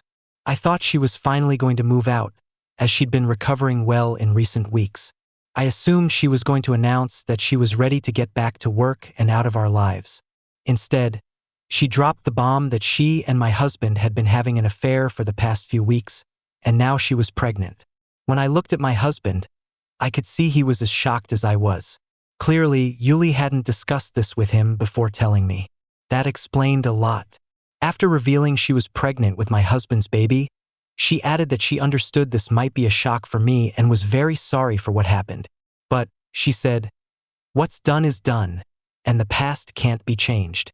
She then had the audacity to ask me to leave the house because she would feel uncomfortable being around me in her current condition. I was furious, but I stayed calm. I told her quietly that I wasn't going anywhere because the house was mine. If anyone needed to leave, it would be her, and she could take my cheating husband with her. They could create their happy family wherever they wanted because I would be filing for divorce, and I didn't want to see either of them again. I spoke as calmly as I could, controlling my anger, and handled the situation with as much dignity as possible. They had already blindsided me, so I wasn't going to let them see me lose control. After I told her this was my property and I wasn't leaving, she seemed to think I was joking. But then my husband stepped in and confirmed that I wasn't kidding. He explained that he didn't own anything, which seemed to be news to Yuli. Apparently, he had lied to her about everything. For context, my husband and I have been together for 8 years and married for the last 5. A couple of months after we got married, I took a risk and started my own business. Thankfully, it did very well, so my husband and I decided he could stay home and pursue writing full-time, a hobby he always loved. For the past 4 years, he's been working on his great novel while managing the housework. We don't have kids, so there wasn't much to do. The house and everything in it belonged to me because I bought them, and we both agreed it made sense for me to own everything. I'm betting he regrets that now. When my husband admitted to Yuli that he didn't actually own anything and had lied, she lost it. She started yelling at him, calling him a fraud and a liar, and claimed she'd been tricked. It was satisfying to see her lose her cool with him, but I didn't care about their drama at that moment. I just wanted them out of my house. I had to intervene and tell them to stop yelling at each other because I wanted them gone immediately. I wasn't giving them time to pack leisurely. I just wanted them out of my sight. My husband, to his credit, realized there was no way he could talk his way out of this. He knew how much I value my self-respect and dignity, and he knew I'd never forgive an infidelity. So he quietly went to our bedroom and started packing. Yuli, on the other hand, got on her knees and started begging me for forgiveness. She said she'd do anything to fix this, but she needed a place to stay and couldn't be thrown out, especially since she was pregnant with my nephew. The mention of family enraged me. I grabbed her by the arm, pulled her to her feet, and pushed her out the door. I was rough, but I didn't care. I was furious. The fact that she dared to call us family after sleeping with my husband infuriated me. She kept crying and begging on the porch, but I slammed the door. Then I went to the guest room, packed all her things messily into her suitcases, and threw them outside. I told her to leave or I'd call the police. She kept crying, but I just shut the door and went back inside. A few minutes later, my husband came out with his bags, apologizing profusely. I pretended not to hear him. Yuli cried and begged on the porch for about an hour after he left, but I put on headphones and ignored her. Eventually, I noticed the silence and realized she had finally left. That night, I called my lawyer, told them everything, and said I wanted to file for divorce. I planned to tell my family and friends later, but the next day, I got a call from my parents. They said what I'd done was horrible. According to them, I had been cruel and insensitive to Yuli, who had been going through so much lately. I found this strange because my parents have always treated us equally. It's not like Yuli was their favorite, but when they started defending her, it didn't sit well with me. They told me they knew she was pregnant and that I couldn't kick her out of the house in that state, especially knowing she was between jobs and recovering from a serious illness. They said it would take her time to get back on her feet, and besides, she had no one else around who could care for her as well as I could. Her friends were dealing with their own financial struggles, jobs, and families, so they couldn't take care of her. My parents argued that, as her sister, the least I could do was forgive her stupidity and be there for her. On top of that, they reminded me it was my husband who seduced her, not the other way around. They said he had told her he was the one managing our finances and was a successful writer of novels and movie scripts. Supposedly, he didn't want the fame, so he stayed anonymous. My sister, being naive, believed all of it and thought he was someone important. That's why she fell for his lies. But then it got worse. She admitted she'd been having an affair with him and thought they could force me out of the house together. Unfortunately for them, their plan backfired, especially since they hadn't even coordinated their stories. When she confessed everything, she ruined it for both of them. So I stood my ground. I asked, "What sister? I don't have a sister." Then I argued that I had every right to kick her out because she decided to betray me with my husband. It didn't matter if he played a part too. They both equally chose to stab me in the back. There was no sense in kicking him out and letting her stay, as if nothing happened. I didn't care that she was pregnant or unemployed. I had already considered those things before letting her stay with me for months. And how did she repay me? By having an affair with my husband under my roof. Besides, it's not like she was heavily pregnant and unable to manage on her own. She was only a few weeks along. Even if she were 9 months pregnant, I still would have kicked her out because what she did was disgusting. She was ready to throw me out when she thought the house belonged to my husband. So I see it as poetic justice. But my parents kept insisting I was too harsh. They focused on how I'd handled the situation rather than what she had done. I got tired of hearing the same arguments, so I hung up on them. Since then, we haven't spoken.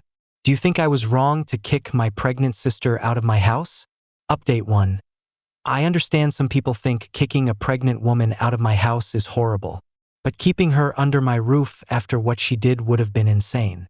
Luckily, most people agree I was justified and believe she should find somewhere else to stay. Yesterday, I blocked my parents. This situation has taken a huge emotional toll on me, but I can't stop working. I'm the boss, so I have to put on a strong face and handle everything. At work, it's business as usual, but when I get home, I completely break down. The emotional pain is unbearable. A few days ago, my lawyer and I filed for divorce. My husband will be served soon, and I don't think he'll contest it. He knows me well enough to realize I won't let him off the hook if he tries. But even though I'm confident about my decision, it still hurts. Winning the divorce won't magically make everything better. I can't believe that after 8 years together, he would betray me with my sister. I genuinely thought we were in love, that we'd grow old together. Now I'm questioning everything we've ever had. Maybe this wasn't his first affair. Maybe it's just the first time he got caught. The thought of that breaks my heart. But there's nothing I can do now except accept it and try to move on. He's the only one who hasn't tried to contact me since I kicked him out. My parents and Yuli have, but only to convince me to let her stay again for free. It's insane that my parents are taking her side. In my original post, I mentioned how my parents always treated Yuli and me equally. Now, I'm not so sure. I never had high expectations of Yuli. We weren't best friends, but we didn't have a bad relationship either. That's why I agreed to help her and let her stay. We had a spare room, and I thought, why not? My parents encouraged it too, and I believe that's just what families do. But I never expected her to betray me like this. It hurts when someone you've been helping for months stabs you in the back. With my parents, it's even harder to accept. They've always been reasonable and fair, so I expected them to be upset with Yuli. To be fair, they were. From our conversations, it was clear they didn't approve of her actions. But they kept insisting the damage was done, and now we needed to move on. I don't know what's gotten into them, but I'm deeply disappointed. I feel like I've lost all the respect I once had for them, and I'm not sure if it can ever be restored. Emotionally, I'm drained. Mentally, I'm just focused on work because my personal life has completely fallen apart. I haven't even told my friends about what's happening, though I know I'll have to eventually. My husband and I share many mutual friends, and I'd rather they hear the truth from me than whatever he might say. At this point, I don't know what to expect from anyone anymore. Right now, I'm prioritizing 2 things: ensuring my work doesn't suffer and handling the divorce. I'm fairly confident my husband won't contest it. I've been fair with the terms, but there's always a chance of the unexpected. So, I'm preparing all the necessary documentation, just in case. Beyond that, I'm trying to keep my mind as clear as possible. The last thing I need is to spiral out of control. Sharing my feelings here has been incredibly helpful. I truly appreciate everyone who's reached out, commented, and offered support. It means more to me than you can imagine. Update 2. As I expected, my husband didn't contest the divorce. He texted me to say the terms were fair. In another message, he admitted he had been thinking of ways to apologize to me but couldn't come up with anything that didn't sound weak or insincere. So he decided to just say it, he's sorry. He explained that he lied to Yuli to impress her because he'd been feeling inadequate, not owning anything, relying on me financially, and not even having children left him feeling like he lacked purpose. His novel wasn't progressing, and he felt like he'd wasted 4 years on something going nowhere. That frustration turned into depression, but he couldn't admit it to himself, let alone talk to me about it. Then Yuli came along. Without thinking about how depraved it was, he started lying to her to boost his ego. He claimed to be in control of our finances and successful in his career. Eventually, it led to them sleeping together. He thought it would be a one-time mistake, but it spiraled out of control. Even though he felt guilty, he couldn't stop. It became his way of escaping everything that was wrong in his life. When Yuli got pregnant and our confrontation happened, everything fell apart. He told me he deeply regretted everything. He admitted he ruined what we had but swore this was the first and only time he'd cheated. He begged me to believe him and hoped that, someday, I might forgive him. After reading that message, I cried. It was yet another reminder of everything I had lost. I thought I knew this man, thought we had a solid relationship built on love. But in a single day, it all came crashing down. Losing that trust is devastating, and I know anyone who's been through a divorce or betrayal understands exactly how I feel. Part of me wanted to hate him, to focus on all the terrible things he's done. But in the end, it still hurts. I hated myself for crying over his message, but after I finished, I gathered the strength to block him. I didn't reply. He didn't deserve a response. Not now, when everything is so raw. After a while, I started feeling even angrier about what he had said. All he had to do was talk to me. I never, not once, made him feel bad for choosing to stay home and work on his novel. I'm not a particularly creative person. I've never been into writing or anything like that. Except now, I guess, since I need to get all this off my chest. But I respected his creative side. I didn't see anything wrong with him staying home. Maybe his fragile male ego couldn't handle it. Maybe other people made comments and he just got bitter. But after 8 years together, the least he could have done was tell me what was going on. We got married to support each other, and I would have been there for him. Maybe we could have worked it out together. But he chose not to. He leaned on Yuli instead, and that's how we ended up in this mess. The more I think about it, the more disgusting and pathetic it seems. He lied about so many things to make himself seem bigger and better. It's pathetic. I loved him as he was, but that wasn't enough for him. This will never make sense to me. At least with Yuli, I understand her motive. She wanted my life without putting in any effort. She thought she could do that by getting pregnant and moving in with my so-called rich husband. But now I can just choose to ignore her existence. In a few months, I'll be done with the divorce, and then I'll never have to see or think about him again. Update 3. It's been a couple of days since my last update, and I'd had a few peaceful days. But this morning, my parents showed up at my house. It was odd because, ever since they moved to my dad's hometown to manage the family business with my uncle, they rarely visit. Usually, it was Yuli and me who had to go see them. The fact that they took a flight to see me meant something big. But I knew they were only here to talk about Yuli. So when I opened the door, I told them outright. If they were here to talk about her, I didn't want to hear it. There's only one Sunday a week, and I wasn't about to waste mine rehashing the same topic. I'd already said everything I needed to say, and they had too. There was nothing left to discuss about this situation. I made it clear they could only come in if they apologized to me first. They had 2 choices: apologize or leave. I set my boundaries very clearly. But my parents insisted they came specifically to talk about Yuli. They said we needed to address this because the way I was treating her, and them, wasn't right. To them, we were family, and families handle things differently. Once again, they started with the family angle. And just like with Yuli, I lost my patience. This is not how families treat each other, at least not in the kind of family I'd want to have. I'll give them this. In this family, we do handle things differently. My sister sleeps with my husband, and I kick her out of my house. That's certainly different from most families. I laid it all out for them. They tried to stammer and come up with arguments, but I didn't let them. I steamrolled through everything they could have said. By the time I was done, my mom was in tears. But they were on my turf and I could talk to them however I wanted, especially since they decided to bother me this morning. This whole conversation should have been directed at Yuli, the one who actually did something wrong. Not me. After I finished yelling, my mom was crying so hard that my dad told me he never wanted to speak to me again. He said I was a horrible daughter for making my own mother cry, the woman who gave me life. But I don't care. They can think I'm crazy if they want. I know I'm not, and that's enough for me. If anyone's crazy, it's them or my sister. And honestly, maybe all three of them. Update 4. It's been a month since my last update.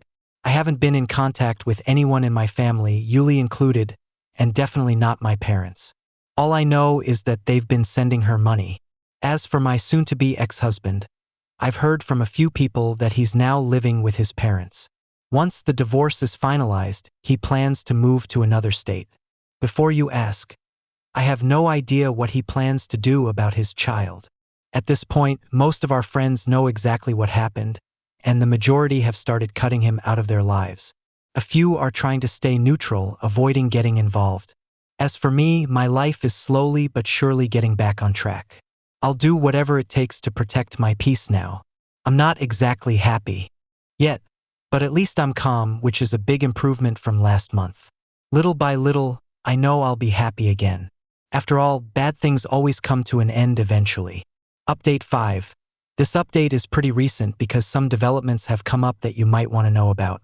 My sister lost the baby and has been blaming me for it. According to her, the stress I caused made her miscarry. My parents are also on this crusade with her. The silver lining is that they're not bothering me directly. This is all coming from neutral people, who claim they're not taking sides but somehow manage to accuse me of killing a baby out of pride. It's funny, though.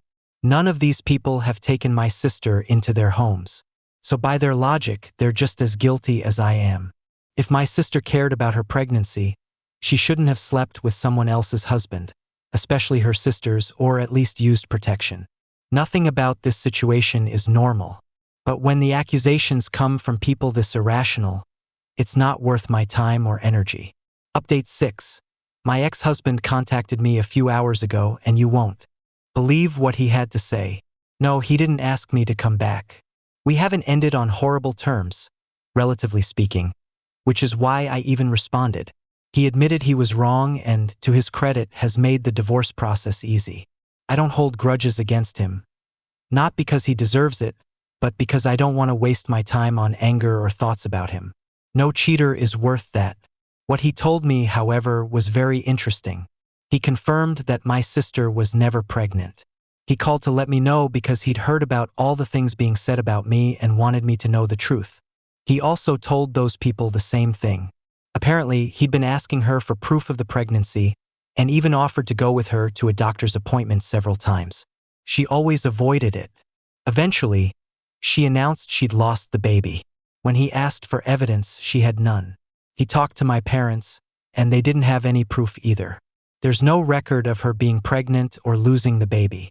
One day, she simply decided to tell everyone she'd had a miscarriage. And that was it. So now, all the accusations against me for making her lose the baby mean absolutely nothing.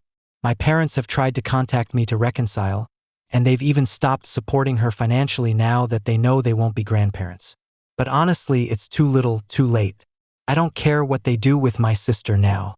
What I needed was their support when I was betrayed. Support that any decent parent would give a child in my position. So no, it's a no for them too. In the end, my sister lost a sibling, a home, and my help because she chose to sleep with my husband and fake a pregnancy. My parents lost a daughter because they prioritized a lie over the truth. I think the three of them should head to Vegas and try their luck there. Maybe gambling will work out better for them than family. Am I the asshole? My mother-in-law stole my gift and I'm super hurt. My mother-in-law of 15 years asked me to lunch and finish Christmas shopping. She wasn't sure what to get my 9-year-old son. We met at the video game store. They were out of my suggestion. I told her of another game I had already purchased for my son but planned on sending it back to make it easier on MIL. Next door, I'm adding things to my cart for my kids. She is asking who they are for and pulling them out of my cart into hers. I nicely was like, if you keep taking the stuff I'm gonna buy, Santa's gonna suck this year. She didn't seem to care. As we are checking out, I say I have to go to Best Buy next door and get my daughter her big gift from my husband and I. A camcorder. My MIL is a hoarder of casino-gained merch, if you know you know, and said, I have some at home, I think, and I was very clear in my response. Thanks, but no thanks, I'm excited to get this for her. Mil. Shops alongside at Best Buy. Stands at checkout to completion while we talk about how my daughter has this #1 on her list and I was excited to see her open it Christmas morning. 2 days go by. My daughter stays overnight at grandma's. When she came home, she was so excited to tell me that brother has 7 presents under the tree. She has 6 and Nana got her a vlogging camera. But we need your help with the memory card, Mom. Who does that? I texted her asking why in the world she would ever think that was okay. Her response, it's a kid's toy AS if that matters. And her son, my husband, he doesn't understand why I have an issue. Am I the asshole? Edit TOADD/clarify. I had never shopped with her before. The items she was removing from my cart were not make or break. More like I'm done shopping but I'm here in the store, so I grabbed some lil bonus Santa items. It never came to mind she would gift the camera before me. Never. Even when she was taking from my cart. It just wasn't even an inkling of something to be wary of to me, because who does that? Am I the asshole for telling my mom to stop letting my brother get away with stuff just because he's autistic? I 18F, am the youngest out of 3 siblings. My oldest brother, 22M, has autism. He doesn't understand like everyone else does and is extremely smart in certain categories. Feelings are not one of them. He doesn't understand when he does something wrong, and when he doesn't get his way, things get out of hand. My father has been on my side for most of this. My brother, who we'll call Leo, always got his way. He has 1 cell iPhone, 3 iPads, a computer, a laptop, a PlayStation, Xbox, Wii, etc. I, on the other hand, have 1 iPhone and that's it. When he gets angry, he smashes and breaks his stuff. We have had to replace electronics more than I can count. I tell my mom not to give in, but she tells me off. She always has the same excuse. Your brother is autistic, he doesn't understand. Or, when you grow up you can get a job and start a family, he can't. And yes, the family thing is true, but she shouldn't give in all the time. I tell her he's not going to learn or that he doesn't deserve it. I asked her for a monitor for my birthday, and instead I got books. She made up the excuse that we didn't have the money, but the same day she gets him a new iPad, which was over $1,500. I realized that that's the reason she said no, was so she could get him that on my birthday. Recently, my family has yelled at me for being inconsiderate and selfish for expressing how I feel. I don't know if I should stop trying to speak out and try to stop them from giving into his behavior. So, am I the asshole for wanting to be treated fairly? Would I be the asshole if I ask my friend not to join us at the table at a dinner? So, a bit of backstory. I'm 35, and my husband is 33. We have 2 kids, ages 6 and 3. One of my friends, 28, is the ex of my cousin, and she also has 2 kids, ages 6 and 3. Her kids are my nephew and niece. We all attend the same swimming club, and every year there's a spaghetti night to support the club. The issue is that my friend has a tendency to gossip and badmouth people, and I've had issues with her in the past. I've set clear boundaries with her about this behavior, but she keeps doing it.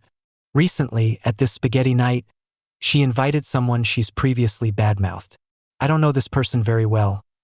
I've only met them twice, but I've seen my friend talk poorly about them, and I'm not comfortable with the idea of spending time around them. Here's where I'm at. I've been struggling with some severe depression, and I'm trying to focus on the people who are close to me right now. I just don't have the mental energy to deal with unnecessary tension or gossip, especially from someone I've already had boundary issues with. I can't tell my friend who to invite, that's her prerogative. But I do feel like I don't have to socialize with this person if I don't want to. So, my question is, would I be the asshole if I politely asked them not to sit with us at the table during this dinner?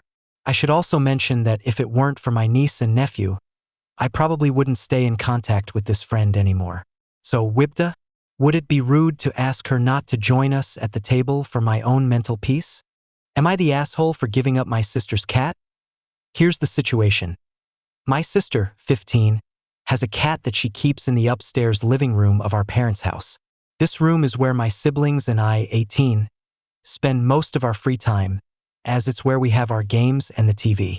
My sister decided to move the cat and the litter box into this shared space, but she refuses to clean the litter regularly. It often sits untouched for weeks, sometimes even a month. The smell and mess are overwhelming, and I've had to complain to our parents to get her to clean it. Even when I manage to get her to clean up the litter box, it's always after a fight or with lots of attitude. Beyond that, the cat sometimes pukes on the floor or my desk, and my sister refuses to clean that up, too. It's frustrating because the cat's care falls on me and the rest of the family, even though it's her responsibility. I tried talking to her about the possibility of rehoming the cat. During this conversation, she got angry and gave me attitude because I interrupted her game. She never brought it up again after that day, and there's been no effort on her part to change the situation or step up to take better care of the cat. I eventually decided to take action. After getting approval from everyone involved, including my parents, I found someone willing to adopt the cat and committed to rehoming it. My sister is the only one who doesn't agree with this decision, but she's also made it clear through her actions, or lack of them, that she's unwilling to take proper care of the cat. For what it's worth, I didn't make this decision lightly, and I did get explicit approval from my mom before looking for a new home for the cat. I feel bad because I know my sister might feel like I'm taking something away from her, but I believe rehoming the cat is the best option for the animal's well-being. So, am I the asshole for giving up my sister's cat without her agreement? Or am I justified since the cat wasn't being cared for properly, and I had my parents' permission? Am I the asshole for buying a glass case for my figures to prevent my nephew from ruining them? I, 25F, have always been passionate about gaming and collecting figures, and it's something I share with my husband, 25M. We've created a dedicated room in our house that serves as a combined space for gaming and displaying our collection. One of the walls is lined with shelves that hold my precious game figures, including a mix of old Skylanders, Disney Infinity figures, and amiibos. These figures are more than just toys to me. They are collectibles, some of which are rare or hard to find. We've been working hard on completing both the Skylanders and Disney Infinity sets, and this collection means a lot to me. My sister, Jane, 23F, and her son, Tommy, 6M, live 2 states away, so whenever they come to visit, they stay at our house. I've always been clear with Jane and Tommy that the figures in the game room are not to be touched. I told them repeatedly that these are collectibles and could easily be damaged, but unfortunately, this hasn't always been respected. The issue really started when Jane allowed Tommy to play with my figures even after I specifically told them not to. At first, I tried to brush it off, but one day Tommy broke the head off of my Violet figure from The Incredibles. The neck of the figure is thinner than her head, and it broke easily when Tommy was handling it. This was a huge blow to me because the Violet figure was rare, and I had been trying to complete that set for a while. The damage was noticeable, and it couldn't be fixed. I felt absolutely devastated. Jane did scold Tommy for touching my figures after the fact, but the damage was done. It was one of those moments where I just needed to lock myself in my bedroom to cool off, and I was really upset for days afterward. The only positive thing that came from it was that my husband surprised me with a replacement Violet figure for my birthday, which was very thoughtful. After that incident, I decided to take more serious steps to protect my collection. I figured that if my wishes couldn't be respected, I needed to do something more permanent to safeguard my figures. So I went online and bought a large glass display case with a lock on it, something like a trophy case you might find in a school or museum. I carefully arranged my Skylanders, Disney Infinity figures, and amiibos inside the case, with each item having its own shelf. The case was big enough to fit everything comfortably, and it was securely locked. I thought this would be the best way to prevent any further accidents while still being able to showcase my collection. Fast forward to this past Christmas, when Jane and Tommy came to stay with us again. Tommy immediately noticed the locked glass case in the game room. He was excited at first, but when he realized that he couldn't play with the figures, he became upset. He started begging me to open the case so he could play with the figures, but I repeatedly told him no. I explained again that these were special items that I needed to protect, and that there were plenty of other toys and games he could play with. Of course, Tommy didn't understand why I was being so strict, and he was disappointed. That's when Jane stepped in. She told me that I had gone too far by buying a locked display case for my toys. She said I was being unreasonable and that it wasn't fair to lock up the one thing Tommy loved to play with when he visited. She argued that I was treating my collection like it was too important and that I should just let Tommy enjoy them. Then, to make matters worse, our mom called me and took Jane's side, telling me that I was bullying my nephew by not letting him play with my figures. She said I was being too harsh and that it didn't really matter if Tommy played with them. She told me I should just relax and let him have fun. Now I'm feeling really conflicted. On one hand, I get that Tommy is just a kid and wants to play with the figures, but on the other hand, they are important to me. I've invested a lot of time and money into building this collection, and I don't want it to get ruined. I've tried to be patient and understanding, but the incident with the violet figure really made me rethink things. I don't want to create tension in my family, but I also feel like my wishes should be respected. So now I'm asking, am I the asshole for buying a display case to lock up my figures and not letting my nephew play with them? Should I have just let him play with them like Jane wanted? Or was I right to take this step to protect my collection? I honestly don't know if I overreacted, but I'm starting to feel like I'm in the wrong here. What do you all think? Am I the asshole for telling my mom that she was borderline abusive? So, my sister, 20, has been going through a pretty dramatic weight loss journey recently, and honestly, our entire family is so proud of her. She had a tough time as a kid, dealing with extensive bullying, and it really affected her self-esteem. Because of that, she's always had a difficult relationship with photos and seeing herself in pictures. It's something that's deeply personal for her, and she's asked multiple times for people to respect her wishes when it comes to not taking photos.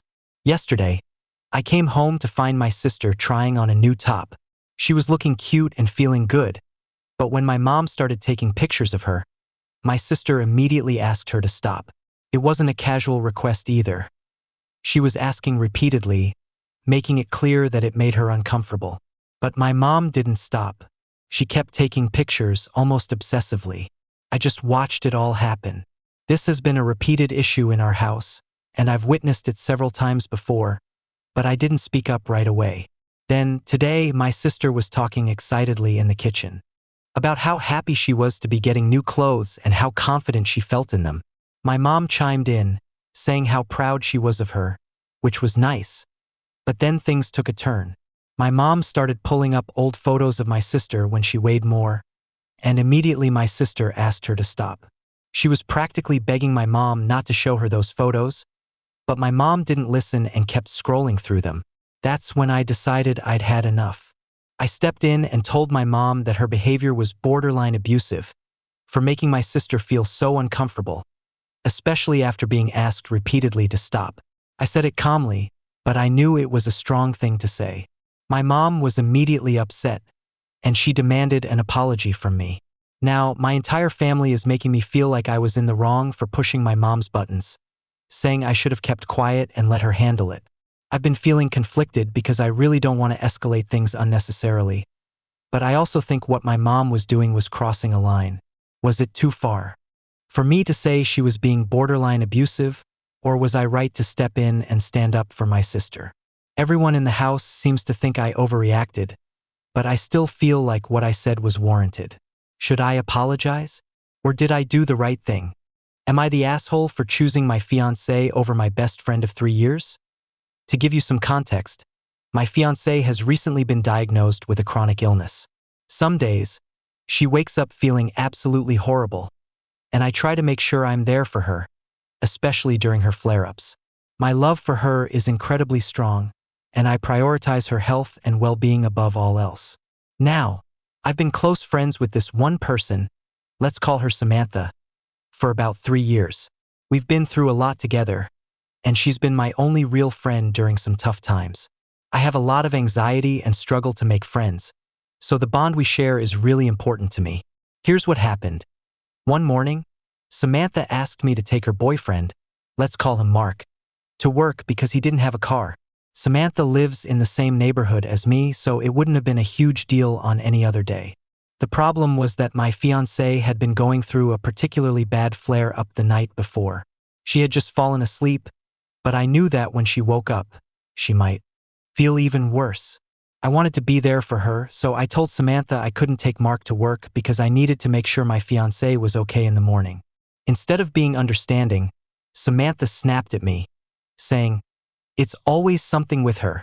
This really hurt because she knew exactly what was going on and how serious it was. I didn't respond to her after that, and we haven't really talked since. I tried to let her know that I had to prioritize my fiancé's health, but Samantha didn't seem to care. She was more upset about her boyfriend needing to find another ride or take an Uber than understanding the situation I was in. This isn't the first time Samantha has made comments like this. In the past, I've defended my partner, but it's starting to feel like Samantha doesn't respect my boundaries or my relationship. Here's the thing. I've let Samantha walk all over me because she's been my only close friend for a long time. We've been through a lot together, and I've always tried to be there for her. But now, I'm starting to realize that she's not as supportive or understanding as I thought. I love my fiancé, and I want to support her in her time of need. So, Reddit, am I the asshole for choosing my fiancé over my best friend of 3 years? Should I have prioritized my friend in this situation instead? Asterisk asterisk.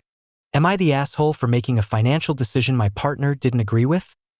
I, 28F, recently started a full-time 9-to-5 job 4 months ago, and my partner, 33M, works 6 a.m. to 2 p.m.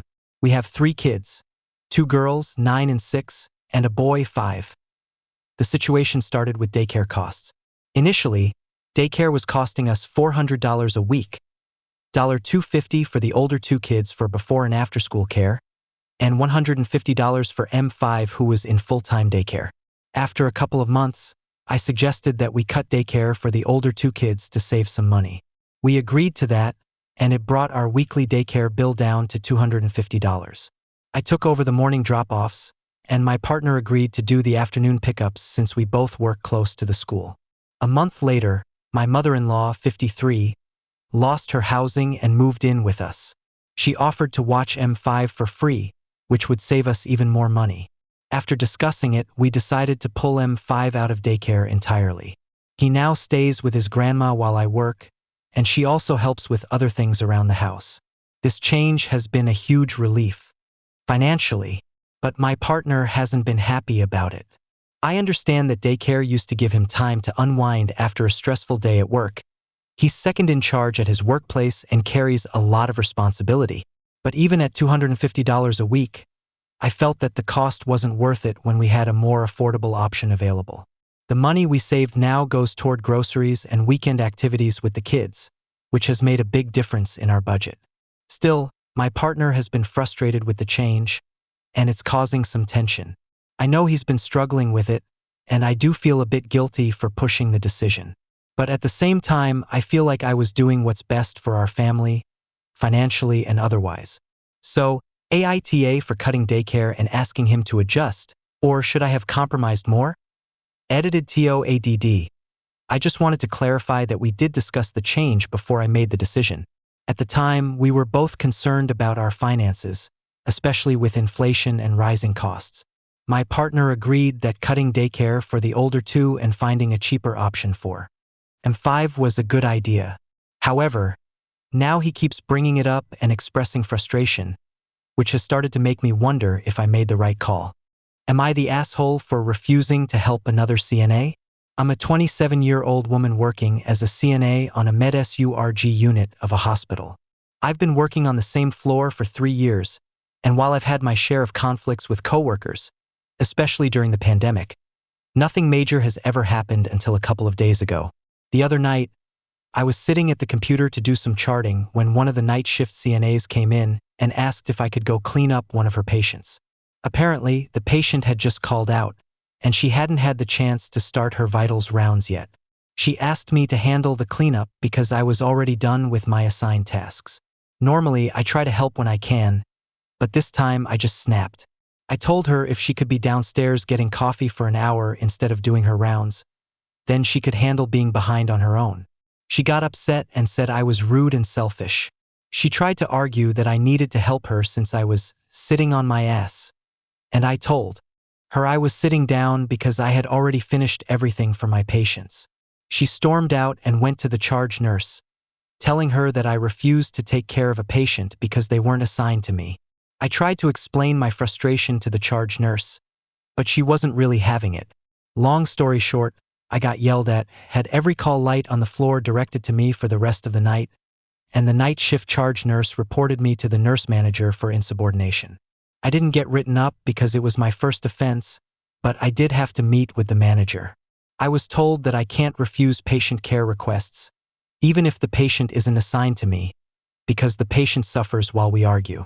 I get that, but don't I have a point in feeling like the CNA who isn't doing her own work should be the one to blame here? Later that night, the charge nurse told me I needed to apologize to the other CNA for my behavior and that I had to do it in front of her. I refused. I told her I wouldn't apologize and asked that the subject be dropped since I already talked to the nurse manager about it. I'm not exactly the warm and fuzzy type after working in healthcare for a few years, but I don't think I was in the wrong here. Should I really apologize to the other CNA, especially considering she caused herself to fall behind by spending more than an hour on a coffee run? I'm in a really difficult position right now and could use some perspective. My grandmother, who I was very close to, passed away recently. She was like a second mother to me, and her death has been incredibly hard to process. Her last wish was to be buried in her home country, so I had to fly out and handle everything surrounding her burial. The timing couldn't have been worse because, on top of the emotional strain, I had an important exam scheduled during the same week. I reached out to my professor about 5 days in advance, explaining the situation. I sent a detailed email letting him know that I understood if an extension couldn't be granted, as I didn't want to create any unfair advantages over my classmates. I made it clear that I was willing to accept any consequences if he couldn't accommodate me, but I was hoping for some understanding, especially given the circumstances. It was an emotional email, but I tried to remain respectful and professional in my request. I wasn't asking for special treatment, just a little empathy and consideration. But what hurt the most was that my professor never replied. Not once. Completely understand that professors are busy, and maybe there were logistical reasons why an extension wasn't possible, but what I couldn't get over was the fact that he didn't even acknowledge my email. Not a word. I felt so dismissed. Losing someone so important to me was already a lot to handle, and trying to balance that with my academic responsibilities was nearly impossible. I tried to study, but I was mentally and emotionally drained. Grief is a heavy burden, and it made focusing on anything else really hard. Yet I pushed myself, hoping for some leniency. The fact that he didn't respond at all just seemed like a slap in the face. I felt like my grief wasn't important to him, and I couldn't shake the feeling that my professor was just indifferent to what I was going through. I understand that there are rules in place, but a little acknowledgement could have gone a long way. To me, a simple "I'm sorry for your loss" would have shown some basic level of humanity. But nothing. After the exam, once all the other students had left, I found myself standing in front of him in his office. I'm not the type of person who likes confrontation, and I'm usually very mild-mannered, but this situation had really gotten to me. I didn't raise my voice or curse at him, but I told him that I felt disrespected. I explained that I understood if he couldn't offer me an extension or make any exceptions, but I thought it was incredibly rude and dismissive to ignore my email completely. I was trying to hold it together as best as I could, but my emotions were clearly on the surface. To my surprise, he responded in the most cold and callous way possible. He said, "It's your fault if you didn't do well, you should have been studying." I just stood there, stunned. How could someone, especially a teacher, say something like that to a grieving student? I know it's my responsibility to prepare for exams, but this wasn't just an ordinary situation. I wasn't asking for special treatment, just for some basic decency and respect. In that moment, all the frustration, hurt, and disappointment just bubbled up. I looked at him, and without thinking too much, I said, "You're a horrible person with no sympathy for others." I wasn't screaming, but I was definitely firm and upset. Then, I walked out of his office without another word. Looking back now, I'm second-guessing myself. Maybe I should have just let it go, or maybe I could have handled things more calmly. I didn't want to escalate the situation, but I felt like I was at my breaking point. Grieving, traveling, trying to study, it was all too much. And then to be met with such indifference, it was like he didn't care at all. In the end, I ended up with a B+ in the class. I suppose it's not the worst outcome, but it still stings. I feel like I didn't deserve that kind of treatment, especially during such a hard time. Now I'm wondering if I went too far. Was I out of line for confronting him like that? I didn't scream or use profanity, but maybe I was too emotional. I still feel really hurt by his response, and I'm not sure if I did the right thing by confronting him at all. So, am I the asshole for telling off my professor? Would I be the asshole if I make my mother leave our house after overstaying her welcome? So here's the situation. My mom, 60s, recently retired, and after years of talking about moving back home to Canada, she decided to do it after she stopped working. My husband and I, 32, live in Tennessee, and we've been here for almost 30 years. My mom asked if she could stay with us for a couple of weeks between her retirement and her flight to Canada, and we agreed. But then she ended up staying for an entire month, June. I was a little taken aback but didn't say anything because she's my mom, and I wanted to be accommodating. In July, she left to go to Canada, and was supposed to return in October to stay for a few months before the holidays. The plan was for her to stay with a friend or a roommate when she got back to the US.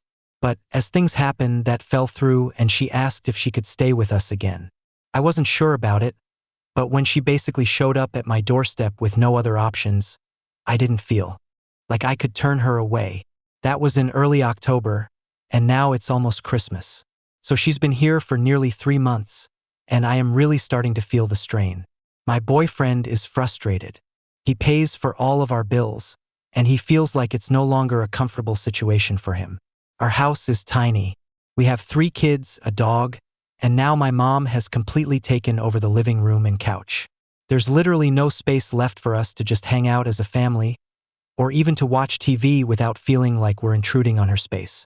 She's been here so long that I'm starting to wonder if she even plans on leaving. I know I need to have a conversation with her about finding somewhere else to stay, but I'm struggling. I feel guilty because she doesn't really have anywhere else to go. But at the same time, my boyfriend and I are in our 30s, we have our own family, and we simply don't have the space to accommodate her anymore. She has an income, so it's not like she can't afford to find a place. I just don't know how to tell her that she has to leave when I feel like I'm abandoning her. I'm torn because I want to support my mom, but I also don't want to ruin my relationship with my boyfriend over this. He's really frustrated that I've let this go on for so long. He feels like he should have more of a say in this, especially since he's paying for everything. So, would I be the asshole for telling my mom she has to find somewhere else to stay? How do I handle this situation without making her feel like I don't care about her, but also not letting it destroy my relationship? Would I be the asshole if I don't invite my cousin to my wedding? I am recently engaged and currently in the midst of planning my wedding. My dad has a large family, but on my mom's side, it's just her, my grandma, my aunt, and 1 cousin. To be honest, I don't have the best opinion of my cousin. Growing up, I didn't pay much attention to him because of the age gap between us, and because he wasn't very involved in the family. He'd show up at Christmas just in time to open his gifts, and then leave right afterward, barely engaging with anyone. But as I've gotten older and we've crossed paths more as adults, I've realized that he seems to have inherited all of the worst traits from his parents. He's incredibly self-absorbed, acts superior to everyone else, and yet, he has significant issues with gambling and alcohol. Most troubling, though, is how openly hostile he has been toward my mom recently. He's been belittling her and even threatening her over disagreements she's been having with my aunt. My mom's relationship with her sister has always been tense. My aunt has always been my grandparents' golden child, and consequently, her son, the cousin I'm talking about, has always been their favorite grandchild.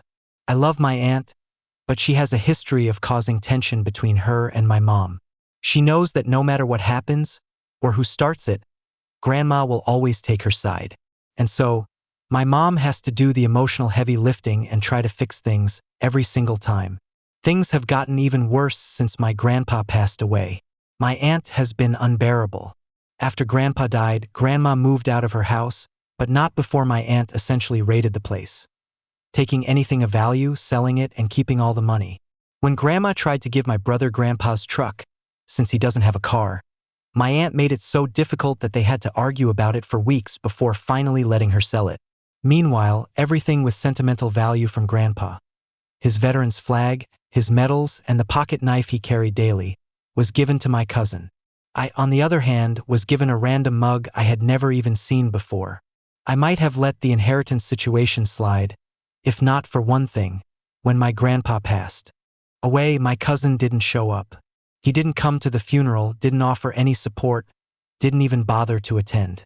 I was there with my fiancé and my brother, dealing with our own grief, but also supporting my grandma and aunt, despite the issues between them.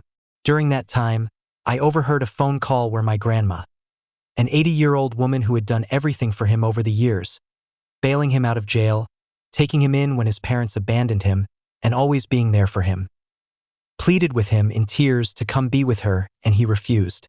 He couldn't even be bothered to show up for her. Now, I'm planning my wedding, and my fiancé is adamant that my cousin shouldn't be invited. He said, if he doesn't want to be a part of this family, then he doesn't have to. If he won't cry with us, he doesn't get to laugh with us. Honestly, I agree with him. I don't want someone who has been so disrespectful to my family, and particularly to my mom, to be part of such an important day for me. The issue is that if I don't invite him, the fallout could be severe.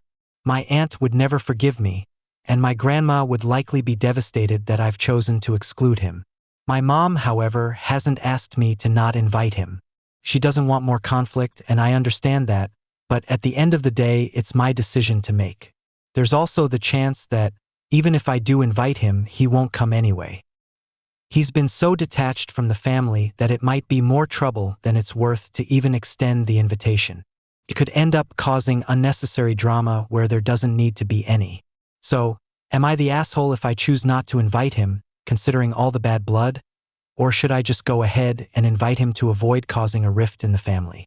Am I the asshole for not attending my friend's parents' funeral? My friend's father passed away unexpectedly, and as you can imagine, it was a very hard time for her. Around the same time, my mom, who has been battling stage 4 lung cancer for 2 years, was told that her cancer had spread to her brain. We were originally expecting an MRI result that showed stability, but instead we learned she needed urgent brain surgery or she would die. The surgery was scheduled for the end of the week, just one day before my friend's father's funeral. This was an extremely difficult situation for me. My mind was racing, and I could barely process the gravity of my mom's situation. I knew I couldn't be both physically present for my mom and emotionally present for my friend. I was so overwhelmed. I couldn't handle being at the funeral and feeling like I was mentally and emotionally elsewhere. My mom's surgery was meant to be minimally invasive, with many patients being able to go home within a few days, so I thought I could focus on being there for her, getting her home, and then later supporting my friend.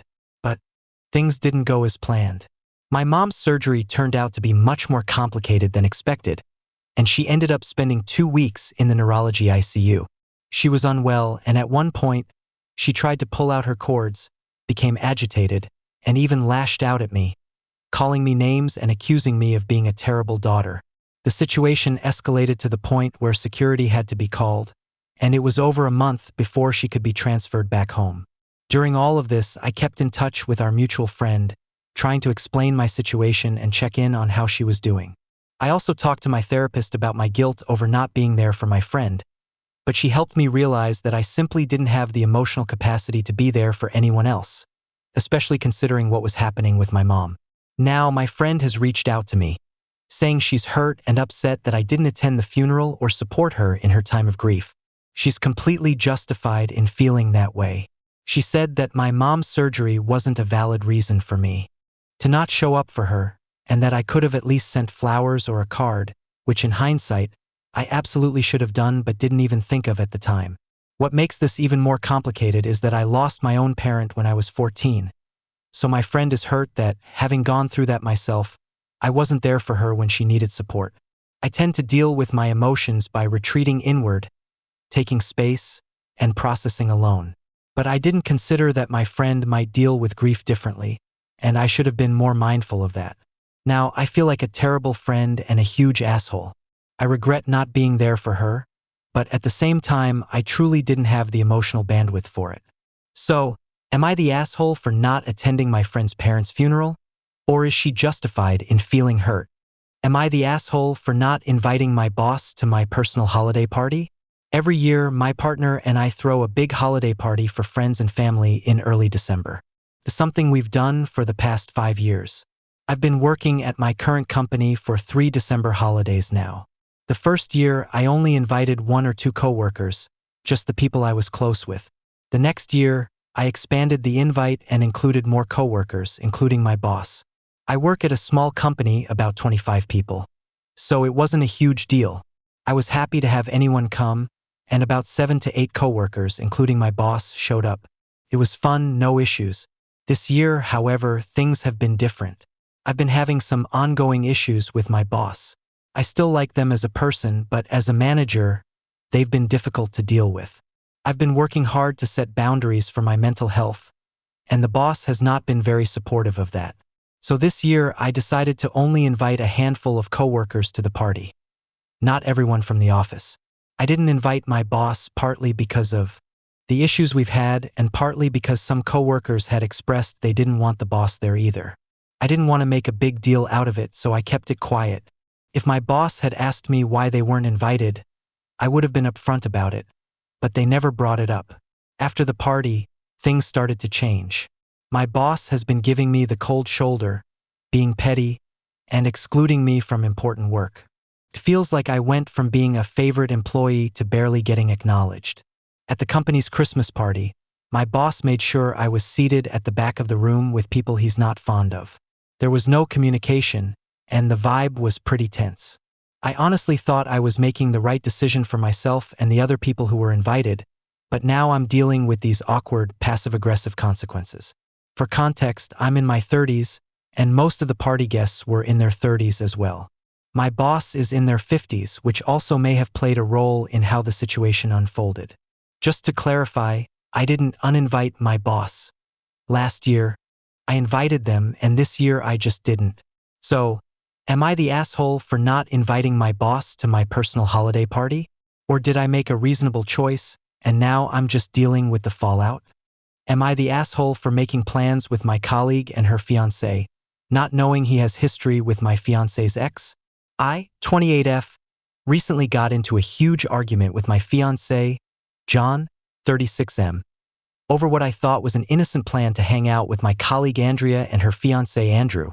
Here's the context.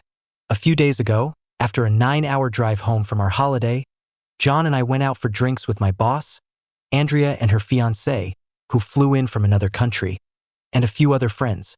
Andrea and I have become good friends through work, but we don't get to see each other often since she works remotely and moved abroad 2 years ago. During the drinks, I suggested that while she's here, we should meet up for drinks more or something fun. Naturally, I included her fiancé, Andrew, in the invitation. He's her partner, after all. For context, this was my first time meeting Andrew since they moved shortly after I joined the company. John is not a big fan of plans outside his comfort zone. We jokingly call it his bubble. So I lightheartedly told him, if you don't want to join, that's okay. I'll still go with them. This wasn't meant maliciously. It's a dynamic we've always joked about. John got really quiet, but I assumed he was tired from the drive. Later, when he said he wanted to go home, I told him I understood but would stay a bit longer and let a friend, not Andrea or Andrew, drop me off. John got irritable, saying he didn't want me staying with this crowd. He refused to explain, so I brushed it off. On the drive home, things exploded. John angrily revealed that Andrew used to sleep with his ex several years ago, and when John confronted him back then, Andrew denied it despite there being evidence and witnesses. This history made John feel uncomfortable, especially with me joking about going out even if he didn't join. We had a massive fight in the car. John accused me of prioritizing plans with Andrew, even though I'd focused on Andrea when inviting them, and insisted I said I'd go out with him no matter what. I was completely blindsided. I had no idea about their history and was just trying to spend time with Andrea. To me, Andrew was there by proxy. As her fiancé, I feel like I didn't do anything wrong. How was I supposed to know about this history? And even if I had known, I don't think it's fair to expect me to cancel plans entirely or exclude Andrea just because of John's unresolved issues with Andrew. John and I have talked it out since, but I still feel hurt and confused. Am I the asshole here? Am I the asshole for skipping Thanksgiving to avoid my cousin's fiancé? I'm a 27-year-old woman, and I've always been very close with one of my cousins, who is 30. However, there's one issue. I don't particularly like her fiancé. They've been together for about 5 years now, but every time we have family gatherings, he's either grumpy, extremely drunk, or both. In our family, Thanksgiving has a very specific routine. After dinner, we always have the Charlie Brown Christmas movie on in the background to kick off the holiday season. The volume is usually turned down to almost zero, so it's more of a tradition than something we actively sit and watch. We do this every year, and it's never really been an issue, at least not until he started coming around. 2 years ago, even though the movie was playing at a very low volume, and the football games were already over, he complained about it being on. It seemed odd to me since it wasn't disrupting anyone or interfering with the conversation, but he made a fuss anyway. Then last year, things got worse. He showed up to Thanksgiving completely drunk, slurring his words, stumbling around, and, unsurprisingly, he started being rude to my cousin when she tried to offer him water instead of beer. He started complaining about the Charlie Brown Christmas movie right away, even though it was just playing in the background, and even though he wasn't really paying attention to it. The worst part? After about an hour of him complaining, we actually gave in and switched it to something else. The movie was playing in another room and he was in the kitchen, so I thought that was the end of it. But then I did something that I know was a bit petty. I went and put Charlie Brown Christmas back on. I hid the remote under a pillow, thinking he wouldn't notice, since he wasn't paying attention to the TV. But when he walked back into the room and saw it playing again, he absolutely lost it. He started yelling at me to turn the fucking movie off. He was screaming so loudly that the whole table could hear him. My brothers and other cousins were looking at me, and I felt humiliated. At that point, one of my brothers stood up and told him to leave. My cousin and her fiancé left shortly after, and he apologized to me later. However, my cousin acted like it never happened, and it still bothers me to this day. It was a really jarring experience to have someone yell and curse at me in front of everyone, especially at a family gathering. So, this year, when Thanksgiving rolled around, I made the decision not to go. I just couldn't deal with being around him again, and I'm still not comfortable with the way he treated me last year. I didn't want to face the same tension, so I stayed home. When my aunt and uncle found out I wasn't coming, they were upset and tried to guilt-trip me. I've seen my cousin and her fiancé at other events this year, and we've been cordial, but it's clear to me that things are still awkward between us. I guess I feel a little guilty because of my behavior last year, like hiding the remote, but I think I was justified in skipping Thanksgiving this year. My 2 brothers have been on my side throughout this whole ordeal, and my other cousins have backed me up as well. But I still wonder if I'm being unreasonable. Should I have just sucked it up and gone? Am I the asshole for skipping Thanksgiving to avoid this guy? Me, 18M, and my best friend, 18F, have a very close-knit relationship, and many people see romantic tension / want us to be together. Can anybody help me discern whether she has feelings for me? This is going to be a long post in order for you to get the full scope. Sorry in advance. I know there's subtitles. I just need to let all this go. There is a TLDR at the end, but I really recommend you read it all. Context: okay, so about midway through this year, me and this girl became fast friends because we already had mutuals, and it made sense to get to know each other for convenience. It started with just acknowledging each other around school with waves or smiles or occasionally conversing if we really wanted, but we had only one class together, so nothing really blossomed. Eventually, we began sending each other cute animal videos on Insta, as well as generally having intermittent conversations in the friend group Discord server we have set up.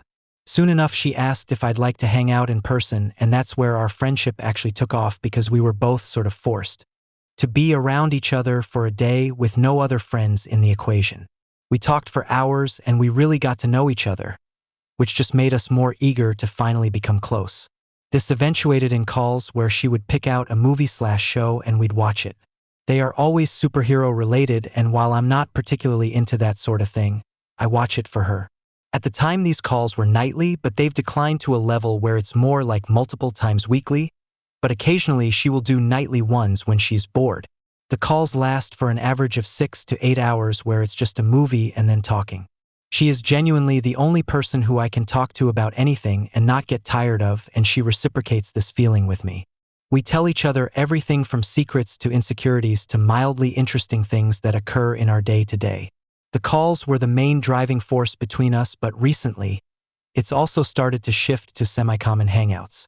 So far, we've hung out at her suburb, my house, the city multiple times, and at the movies.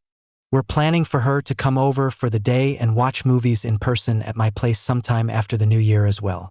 Romance for as long as we've been close, we have both agreed that not only do we not like each other, but that we don't want relationships, period. Everyone who knows us both has pretty much voiced that they think we should be together. Some even predict how long it'll take for us to realize that. We are both leaning towards aromantic, and she herself is asexual. Despite this, she has voiced loving the idea of a relationship, but not being bothered enough to have one.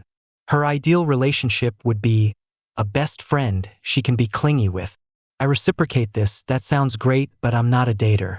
She's had many previous relationships throughout early high school and has said that they turned her off dating and made her realize she doesn't really feel any romantic attraction beyond friendship.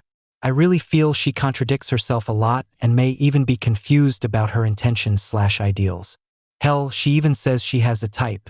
We definitely acknowledge we have a superficially romantic/couple-like relationship, especially to the outside perspective. We have lunch out together, we watch movies together, we don't get tired of each other, we are similar in a million ways, yada yada. If I can be honest, there have been moments when I feel she has romantic intentions, but 90% I can't see her that way at all. For example, I can point out specific times where she has made me question my stance. For example, she painted me with red dye on Halloween in incredibly close proximity where it felt as though a regular friend wouldn't.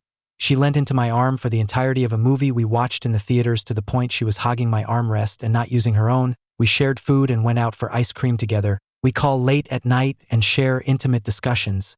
She paused a conversation to ask me what I'd do if someone tried to kiss me. She's made it clear how highly she regards my friendship, particularly over other male friends. She calls one-on-one and hangs out with me IRL over even female friends, etc. At the same time, however, I can easily explain this away. She's incredibly affectionate physically and generally to everyone. She's very bubbly and friendly. She stated she's aro/ace. I'm not her type. She knows I'm not into dating, etc.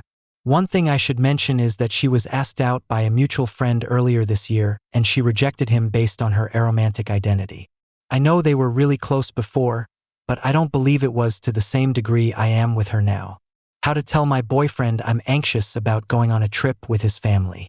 So, a few months ago, my boyfriend's family booked a trip for us to go on a safari in September next year. We are quite integrated in each other's lives. We've been together for over a year and have taken various trips together in that time. We also live together with my boyfriend's aunt, so we tend to do a lot of things all together. Therefore, there weren't really any questions asked about me joining them, and the tickets were booked and everything has now been paid for, which I understand has cost a fortune. However, I'm finding myself feeling really anxious about going. I know that it's supposed to be a once-in-a-lifetime experience, and I'm sure there are many parts of it that would be incredible, but everything about it is making me feel so anxious whenever I think about it. The biggest issue for me is the light aircrafts that we'll be taking. I'm not a fan of flying at the best of times, but the idea of a small plane is terrifying to me. I've literally been having dreams every night about being in one that crashes. Because we are going with my boyfriend's aunt, who is elderly.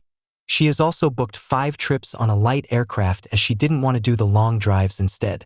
So it's not even like it's just one trip that I need to prepare myself for. This 5. Another thing are the insects and all the injections I will have to take before going. I'm terrified of jabs, and there are so many I need to take in order to be able to fly there, which I really don't want to do. I'm scared of getting sick, and I keep hearing things about bugs out there that can give you diseases and kill. You and I know I shouldn't be reading stuff that will scare me even more, but I can't help it. In addition to that, the trip falls on my birthday, so I won't be able to spend it with my own family or friends, which is slightly bothering me too, as my parents are both elderly and my birthday is always an occasion that I spend with them. The more I think about it, the more I really don't want to go. I know it probably sounds so ungrateful and I wish I wasn't so scared, but I just feel anxious over it every day and I don't feel like I would be able to enjoy it at all. I don't know how to approach the topic with my boyfriend, as the last time I told him I was scared about the small planes he got annoyed at me and said that I was being negative and ungrateful. I don't know how I would be able to get out of going, especially because it's already been booked and paid for now. I suppose they could find someone to take my place, but I just don't know how to mention this, or how to approach the subject. Any advice would be helpful, please. Is it wrong for me to abstain from family vacation? My sister wants to do a family vacation to a state clear across the country for her 39th birthday in the US, so West Coast to East Coast type trip. Me, 30F. My mom, 69F. My sister, Sarah, 39F. And her boyfriend, M40S, would be going. Though I initially agreed to the idea, I am starting to have second thoughts for several reasons. 1. My mom and sister do not get along. 2 summers ago, my mom, and Sarah went on a family vacation to another country for 10 days. It was hands down the most miserable 10 days of my life. My mom and Sarah were at each other's throats the entire time. Whenever we go on a trip anywhere, it could be to the grocery store down the block, my mom and sister fight. They are like oil and water, they just don't get along. I'm really laid back, so I usually get stuck in the middle, being the confidant when the other person leaves the room. I told them both that I was sick of being in the middle of their fights all the time, and I was snapping at everyone by the end of the trip myself because I was so sick of them. I had to keep a pretty good buzz on for the entire trip just to get through it. I literally broke down sobbing in my boyfriend's arms as soon as I got back because it was so stressful. I don't want to go through another vacation like that. 2. My boyfriend isn't coming. My boyfriend, together 5 years, lives with me, was invited but doesn't want to come. Gee, wonder why. He is planning to do a staycation for himself, regardless of what I plan on doing. Not only does it suck that I would have to waste all of my vacation time on this trip, but I wouldn't be able to spend any of the time with my boyfriend and our dog. Additionally, because of point 1, I foresee this turning into everyone is hanging out together until my mom and Sarah start fighting. Then I get to be mom's chaperone while my sister runs off with her boyfriend to blow off steam and have fun. I resent that. Love my mom to no end, and I understand that this is my sister's birthday celebration, but I feel like it's kind of messed up that my vacation would be reduced to being my mom's travel mate so my sister can cherry pick when she does and doesn't want to hang out with us, meanwhile patting herself on the back for planning a successful family vacation where she had fun. I wouldn't mind doing this on a weekend trip, but I don't think I want to go for anything approaching a week. 3. I'm broke. I don't have money to go on vacation with my boyfriend, let alone travel cross-country for a week with my family. I live in my mom's house. She is here 2 days out of the week, and then lives with her boyfriend the other part of the week. Because we can't afford an apartment and save money at the same time, me and my boyfriend are down to 1 car due to a recent car accident. Everyone was fine. And it just feels ridiculous to spend more money on vacations that make me pissed off. My mom and sister offered to pay my way, but that just makes me feel like a failure on top of it. I'd rather just take off for a week and stay home so I'm not burning a hole in someone else's pocket. Or not go on vacation at all and take the payout from my job at the end of the year for time not used. Still haven't decided. I am hesitant to pull out because my mom desperately wants to travel now that she is retired and has some money, and her boyfriend will not travel with her. She therefore has been relying on me and my sister to chaperone her, which is how we ended up in a different country 2 summers ago. My mom keeps pushing for us to go on more and more trips, and my blood is starting to run cold every time she brings it up. My sister likes to travel and has the time and money, but they don't get along. I get along with my mom all right, but I'm broke and honestly, I don't really like to travel. My mom and sister straight up cannot go alone together, and I just don't want to go alone with my mom. Even though we get along, she is still very hard for me to be around in her own right.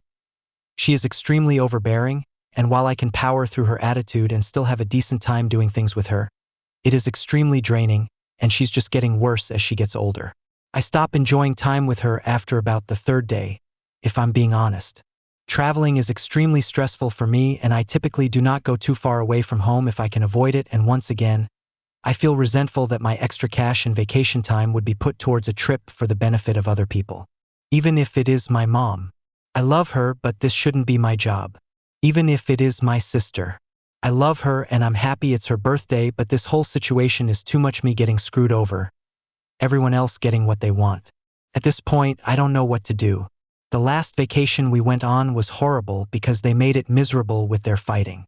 I love my sister, but I'm not in a position to be accepting invites for a goddamn destination birthday, and I don't want to become the babysitter on the trip. I love my mom, but I don't think it's fair that I should become her de facto travel mate because I'm easygoing and live in her house. I pay rent and have a job. My boyfriend pays rent and has a job. I'll go on a weekend vacay, but asking me to chaperone her cross-country / globally for a week at a time is too much for me to handle. Throw my sister into the equation and I would literally rather run my head through a closed window than go traveling with them again. Additionally, I feel bad because I realize if I don't go, my sister will most likely just cancel the trip or go without my mom. I don't like that other people are potentially missing out because of me, but is it my job to be the glue in this situation?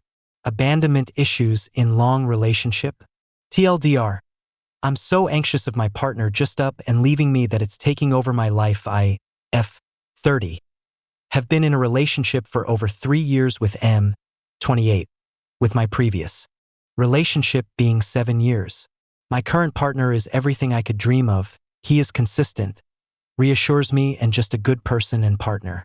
However, I'm consistently worried about the fear of him leaving me, or when he goes out, which isn't often, that he's going to meet someone he likes better than me and just leave me for them. It's so weird because I've never had this in previous relationships and it's killing me. Once I get these thoughts, I absolutely spiral and end up an anxious mess. Whenever I Google fear of abandonment, it says abuse as a child, etc. I've had a fairly normal childhood and my parents are very loving, so I'm beyond confused why my brain is doing this. I'm a naturally anxious person and I'm on anxiety medication that usually keeps it at bay, but this genuinely sends me spiraling. Has anyone else been through this and have any foolproof ways they've helped themselves? It's so bad that I'm considering therapy, as I believe if it's not going to ruin me, it's going to ruin the relationship down the line. Any advice welcome. Thank you. How do I get out of a surprise family trip that was gifted to me? I, 26F, have lived in a different city from my family since I was 20. My family are very family-oriented, and I've always been the so-called black sheep of them. There's 8 of us all together, me, sister, mom, then my mom's sisters and their kids. My auntie has booked for us all to go on a 5-day vacation, as a gift. I had no say in this, and didn't know it was happening. There's a few things here. My upbringing was horrible. Mother was an abusive alcoholic, quick-tempered, mean. She has calmed down now, though still drinks, and can get mean. She was horrible to me as a child, and being around her makes me feel insane. I'm so anxious on eggshells. My auntie knows this. Still, she's booked for us to stay in a room together for 5 days. I honestly felt like crying when I heard. My family generally have no respect for boundaries. They're loud, obnoxious, and really overwhelming. They do all kinds of things that really upset me. It's little things like constantly taking pictures of me even though they know I hate having my picture taken, or constantly touching me when they know it upsets me. Every time I see my family, I end up arguing and looking like an asshole because they'll grab me or touch me, and I'll ask them not to, until they point where I flip out and I look horrible and mean, and then they just flip it over. Oh, but we never see you. We just love you. I feel like being around them just wears me down entirely. They just keep pushing my buttons until I eventually give in, and it's exhausting. There's the other thing, 2 of them just questioning my lifestyle. We are from a small rural town. Everyone works in factories or care work. I now work in a bar in the city and do creative things on the side. I'm also queer and all my friends are queer. There's this constant berating of me, to the point where I feel as though I'm always needing to defend my choices, my views, my beliefs, my life, my friends. I know a lot of people go through that, it's just exhausting. Just over and over again questions about when I'll get a real job, what I'm doing with my life, and then snide comments about my friends looking weird. There's also the classic thing of just arguing with me about politics. This annoys me because I never bring politics up. I know we disagree, we have done for the last decade. We don't need to talk about it. But they'll ask me my opinion on something, I will give it, and then they start telling me why that opinion is stupid. That is all of our conversations. My two older cousins, who are on the trip, both have a habit of calling me slurs as a joke. This has been a pattern since I was about 4, and I've always allowed it because I was young. Now it feels like it will just cause a huge family blow up if I argue with it.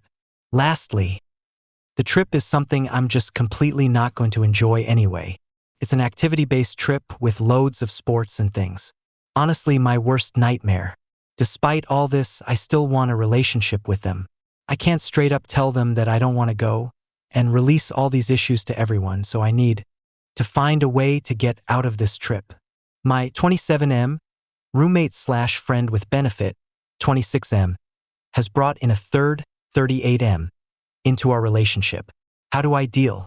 Regarding our arrangement, we were roommates with zero undertones of being a couple. I was convinced at the time that I was straight. Turns out I'm bi with a very strong preference for women. I'm 99% straight and 1% gay, and I caught feelings for Oliver, who reciprocated enthusiastically. He's lived as an openly gay man for years, but I did not start off by saying, yo, turns out I'm bi and you make me feel things. Let's be each other's exclusive boyfriend.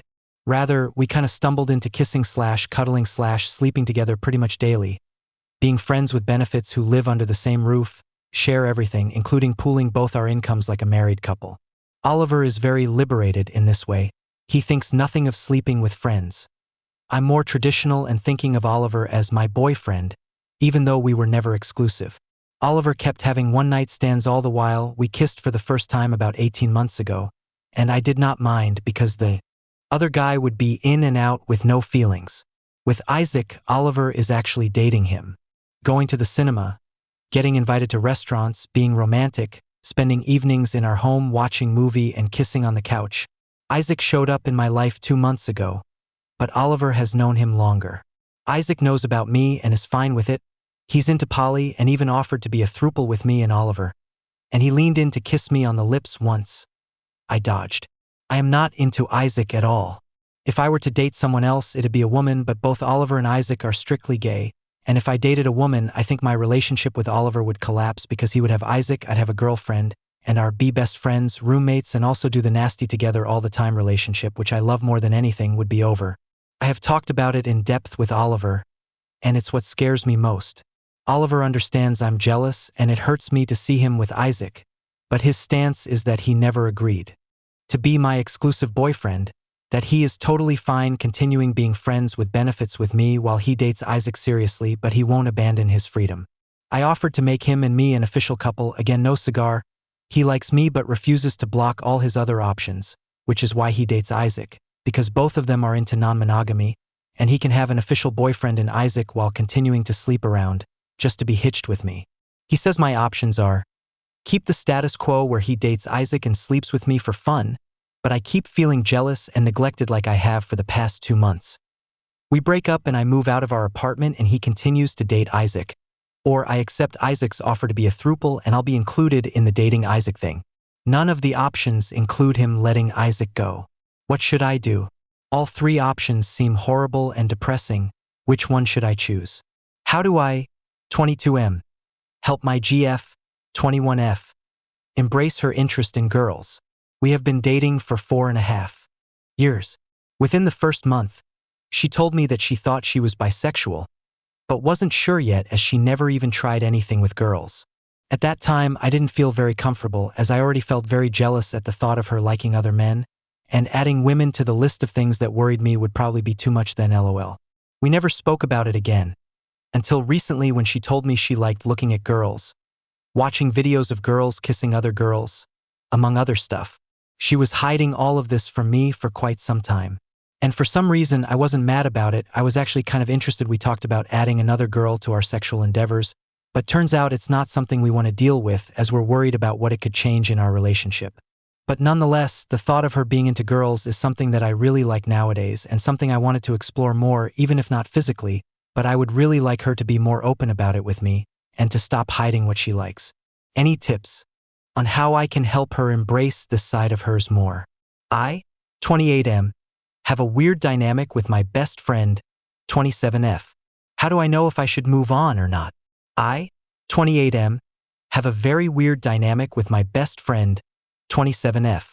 How to move forward. Me and my best friend started hooking up a couple years ago, 2021 to be exact. Back then she really wanted a relationship, but I had no intention of being in one, so I kept rejecting the idea and brushing it aside. I have a lot of commitment issues and other things, so I just wasn't in a position to do so. Every day after that, literally every day, she's called me and always kept in her life as the most important person, and I fell in love with her. I was finally sure that I wanted to be with her more than anything. I realized I liked talking to her every day and hearing about her day and stuff and all that. We were in 2 different countries with very different time zones, but we still talked every single day and was involved in everything in each other's lives. Fast forward to 2023, we finally ended up in the same place, and just as I was about to travel to her country, she told me that she planning of going on a date. I was completely dejected as I really thought we both liked each other a lot. So I confessed my feelings for her. She said she couldn't be with me because of the things I put her through and the trauma was too much. She said she's very hurt by the fact that she always felt like a second option, so she couldn't put herself through it. She said she was too dependent on me and she can't do that to herself. We even had a conversation about how she said she's going to join dating apps and stuff and if I would be okay with it. Since then, she's still been calling me every day, video calling me and everything. We did have a lot of fights in between, but we still end up back in the same boat of her telling that I hurt her and stuff. But she still ends up calling me every day and sharing everything. At a recent party, I kissed her on her forehead and she kissed me back on my cheek. But since that day, she hasn't spoken to me. I honestly don't know how to feel about all this cause NGL, it feels like she still likes me but is very conflicted. What do I do? Also, can we continue doing whatever it is that we are doing? I honestly don't think anything good is going to come off having such a dynamic with someone I really like. Can anyone be completely honest with me about this? My boyfriend, 26M, and I, 21F, have been together for 2.5 years. Our relationship is marked by 2 breakups. We met in the first year of college. The first one happened when we had been together for 8 months. He was a depressed, anxious person, which is what drew me to him because I felt understood. However, after a month of love bombing, this depression slowly turned into alcoholism and avoidance. We fought quite a lot and I realized that he had some issues from a relationship that he was in at 18. I found a message he had sent that girl at 2 a.m. The message was not related to their relationship. It was something random, like, "I'll finish college soon, too," because she apparently judged him for not applying to college for a few years after high school. I was mad and he was drunk every day. I couldn't get an answer as to why he sent her that text, and since I knew that she was his first love that broke up with him, which made him skip school, not get his driving license and not go to college for a few years, I kept asking him if he still loves her. The answer was that he probably does, but what he feels about her doesn't undermine what he feels about me. He now says he, in fact, didn't love her, but was just confused and lost nevertheless. I obviously broke up with him because I didn't want to be someone's second choice. We got back together after a short time, because I told him our therapist said that what he feels is not love, but trauma. I still feel dumb for that decision. After we got back together, however, the avoidance only got worse and the drinking also. He had enough of me not giving him space and asking him to stop drinking, so he broke up with me. I was destroyed, but in about 3 weeks I understood that there's no point in wanting to be in a relationship like that, so I was okay. However, after a month and a half, he came by with a letter in which he was telling me he was going to change. I told him not to text me, but he did, and for a month he kept begging me to get back together. The night we met, and he seemed to understand that he should let it go. He called me and told me that he's sick and in the hospital. Long story short, he almost died from a medical emergency. I still did not give in for a month or so, but we saw each other often because he would be anxious he'd have that happen to him again, and I was afraid that he would die and I would feel guilty. He one day asked me to give him time to prove himself, and I thought I would until he got his labs. That would tell us if he has this illness for life. We later found out that he does, when I told myself I would hang around until he got better mentally. I've been hanging around since then, as we slowly settled back in a relationship. Things are much better, he doesn't drink anymore, and I spend almost all of my time at his place. He doesn't seem to want space anymore. It's been almost a year since we got back together, and although we do sometimes have issues, he seems to pick up on them when I explain and fix them. He's much more attentive, and when sometimes I remind him of what he did, he says he was incredibly stupid. I sometimes feel like all of this was supposed to happen, while he says that what happened to him was his karma. Also, he recently told me that he thinks he would have died if I didn't get back together with him. The thing is, I still have a feeling that it's a mistake I'm still with him, as no one deserves to be treated this way. So that's what my post is about. The question is it universally wrong that I took him back? Am I naive? Would you take someone who treated you this way back? I'm 20F and he's 20F, been together for a year, becoming mentally checked out? Need advice on what to do? Scroll down for TLDR, I've been with him for about a year now.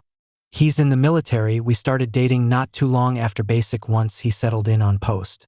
I'd say the first half of our relationship was truly amazing, but ever since his deployment he came back a different person. He was deployed in Romania during the summertime and was supposed to be there until April next year. He came back October because it was causing his mental health to decline terribly. The only way he was able to come back was because he was sent to the hospital. It was that serious, and ever since he's been on all sorts of medications. We were fine for the first month he came back, everything was great. We had actually got married in court just so we could get an apartment in BH, but didn't count it as an actual marriage. Now this is really biting me in the ass. Eventually then we started arguing and fighting a lot because he wanted to use weed/shrooms to help with his depression. I wasn't trying to be a Debbie Downer or negative. I was genuinely looking out for him because first off, if you smoke weed in the military you can get in so much trouble. The only reason he was opting for shrooms was because it doesn't show up on a panel test. But I was so hesitant and concerned about him using just to cope. He says he microdoses, but it's the opposite and keeps over pushing my boundaries. There's a lot of shit that has happened. Ever since that fight about shrooms a few weeks ago, he's broken up with me on my birthday, and since then we've just been fighting. I've been trying so hard. He's been to the hospital again and was discharged Monday, and Monday was such a good day. The communication was perfect, and then Tuesday everything just crashed. He snapped on me, and it's caused him to leave me alone and wondering where we stand. It's all I've been thinking about during Christmas Eve and Christmas. Christmas Eve we talked about giving each other a month break for his mental health reasons, and I genuinely was going to be fine with that. Then last night I talked to him again just to check in, and he said he wanted to break up with me. Keep in mind, when I stated this break thing, I just stated we were still together. Both not allowed to talk to other people. Well, anyways, right after he broke up with me, I impulsively downloaded Hinge. And guess what? He was on there. Everything he told me that he couldn't provide me was in his prompts and everything. It's making me go crazy. I don't even know anymore. He basically cheated on me even when I said we were still together, because he had this account before he broke up with me officially last night. Sorry if the writing isn't perfect. I'm stressed out on 3 hours of sleep, working a 10-hour shift today against my will. I really need help and opinions. He's gonna come talk to me today, but God knows what. I think I'm mentally checked out of this, because God knows how many females he hit on and had wandering eyes for. The trust for me is gone, and I don't think I can believe anything else he says. And I believe his mental illness doesn't help his behavior, but sometimes he uses it as an excuse to be manipulative. You remember how I said we got married for BH? Well, now I want an annulment. I don't want this on my record ever, and I genuinely don't want to be legal tied to him. I told him that, and he started breaking down about how he'll have to go to the barracks, how he'll lose his cat and probably kill himself. I genuinely need help.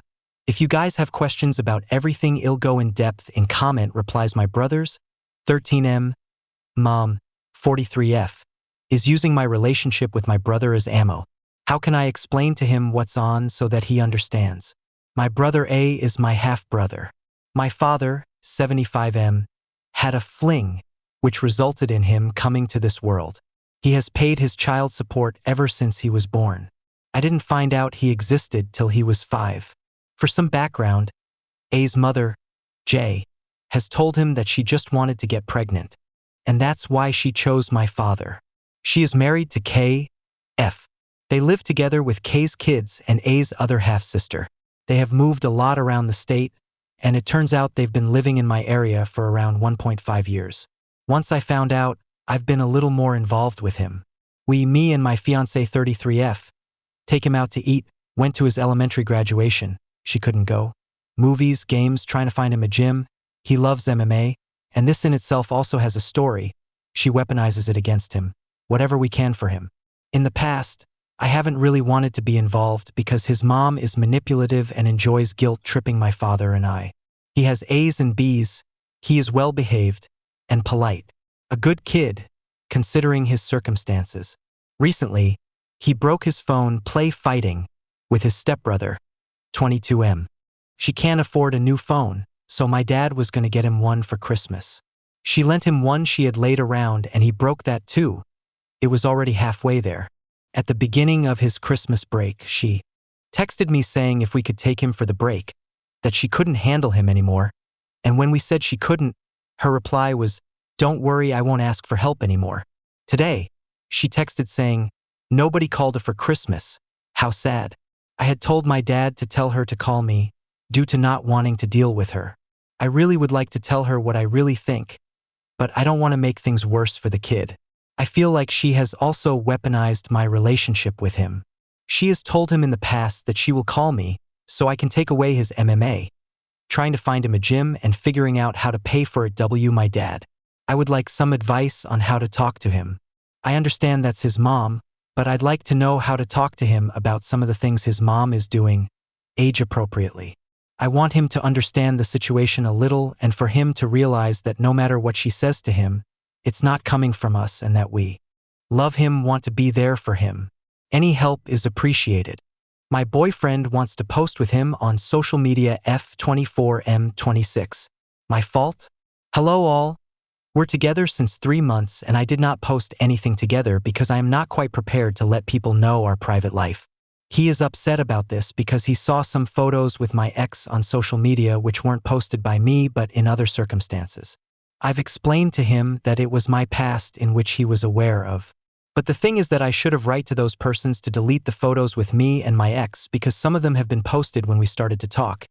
And I did not care of until now when he wants to break up with me because he says that I am still in love with my ex and it's visible in those photos. My boyfriend's previous relationships are making me insecure. Hi Reddit, I, F27, have been dating my boyfriend, M29, for a little over 3 months now, and it's been amazing. I really love him and he's the first person I've felt this deeply about. We've started talking about the future, which is exciting and feels very natural for us. That said, there's one thing that's been weighing on my mind.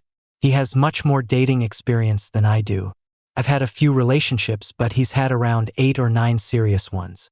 While I don't doubt his feelings for me, it's overwhelming to think about him having connected emotionally with so many people before me. I don't think I could do that. I can't help but feel like I was an easy choice, not a preferred choice. He knew early on that I was interested in him because I reciprocated his efforts and was open about my feelings. I sometimes wonder if that made it easier for him to commit, rather than choosing me because I'm uniquely special to him. Another layer to this is that I have many more firsts with him than he does with me, and that makes some moments feel a little less special. I know this is in my head, but it's still affecting how I view our relationship. Has anyone been in a similar situation? How do I work through these feelings and shift my perspective? I don't want to let this get in the way of our relationship, which means so much to me. Any advice or insights would be greatly appreciated. Thank you. Is it emotional cheating? M21, NB22, M16, my M21, good buddy, M16. And I have been forced to stop talking due to a request from my partner, NB22, of 3 years, calling our friendship borderline cheating. My buddy, who I know exclusively online, struggles heavily with self-harm and other eating disorder issues, which I learned about a few months into our friendship. Now, despite our age gap, we kept it very PG for the most part, that I will get to later. For the first few months of our friendship, my partner was heavily into smoking weed and had a lot of things happen in their life that they were coping with hard. During this time, they became very reserved and isolated themselves from me, despite my efforts to talk to them and do things together. Also during this time, me and my buddy had been building our friendship by playing Minecraft and talking about our hobbies. He was a good kid with a really bad upbringing, impoverished, absent father, addict mother, abusive brother, and I wanted to be like the father figure this kid deserved. We played games, shared music, and just had really good conversations about life and our goals. I supported him and he supported me. He was a fantastic supporter of mine during this time where my partner was physically present, but emotionally absent, which he did not know about. Eventually, he confided in me his mental health struggles, including anorexia and a severe self-harm addiction that was threatening to take his life. This actually came to light on a voice call with him and my partner where he opened up to both of us, saying we were like the adults he wished he had in person. As my partner's struggles persisted, so did my friends. While I would try to support my partner, they would push themselves away from me and be very dull in conversation. Eventually they said that this behavior was because of how close I was becoming to my friend and how it just felt wrong. I reassured them that this was simply a friendship where I wanted to share my wisdom and support with him. Nothing more. They didn't agree and threatened to break up with me if I didn't cut contact. After a very long discussion, things continued on and I remained friends and partners with my respective loved ones. Fast forward to August of this year. My partner and I have moved in together and my partner goes through my phone to look through my messages with my friend. They find talks about his mental struggles, his self-harm, his anorexia, with the most recent discussion talking about how he got an Ana coach and how I talked him out of it. I said quite a few times, "I love you, dude. I'm here for you," and more along those lines, which my partner interpreted as romantic, "I love you." After a long talk, I was forced to cut contact with my friend entirely to stay with my partner. Now, my partner is actually emotionally present, citing how things have gotten so much better since I ditched my friend and how the emotional cheating really got to them. So, was this emotional cheating? I personally believe that since my partner has never had friends, they saw a close friendship as cheating and felt threatened. I miss my friend and I even wonder if he's still alive. How do I manage a long-distance relationship? I, 19M, have next to no dating experience. I talked to a girl during junior year of high school for a couple months, and we went on one date before she cut it off because she had to move to college in 3 months. But I've been attempting to find a relationship through my first year and a half of college with little success. But recently, actually on the weekend after Halloween, I met this girl who was one of my roommate's friends from his hometown, and we became pretty close over the time that we were able to hang out. Although I liked hanging out with her, she went to another college about 3+ hours away, so we both basically decided we can't do a long-distance relationship, so we just kept in touch instead. She ended up coming back to visit again about a month later for much more tragic reasons. One of her friends passed away in a car accident and the funeral was in my city. Although I was happy to hang out with her again, we were all still dealing with grieving, so we just talked a lot again. I did end up telling her that I had developed some feelings for her and she said she felt the same. But that was kinda it because we still didn't think we could make a long distance work. I ended up talking to her more and more throughout the next month and a half up until recently when she randomly messaged me late one night and we stayed up talking for an hour straight till like 4 a.m. She even said goodnight to me, which I know from my limited experience means she definitely has strong feelings towards me. We have been talking non-stop for the past couple days and doing stuff like telling each other everything we're doing, so I feel like we're already going into that first stage of dating. But I haven't built up the courage to outright ask her if she wants that. I've been really anxious about it all because I don't know if I can deal with a long-distance relationship since I have little experience with dating and we have to start the relationship like that. I can't decide if I want to just try it out and risk having to cut it off eventually or just not try at all. I am actually falling for this girl too. I think about her all the time and I want to tell her so bad how pretty I think she is. The thing I hate most about the long-distance part is I won't be able to be with her in person very often. I would have to wait possibly weeks or months between seeing her, and I really think I need a more physical relationship. I really just need someone to tell me to change my way of thinking about the situation. I should be focusing on the positive things that could happen instead of thinking that the negative outcomes are 100% going to happen. Another big thing I worry about it, I might find another girl who I like and doesn't live as far away, and then I would be tempted to break it off with this girl and hurt her for my own selfish wants and laziness. I need a different perspective on my situation. Thanks for reading if you made it this far. I'm 20 annoyed at my GF, F18, for wanting me to stay up. Was I too harsh? Yesterday was Christmas and I had a really good day. I have a lot of emotional baggage in regards to my feelings towards the holidays and festive times. However, I do not let it affect my relationships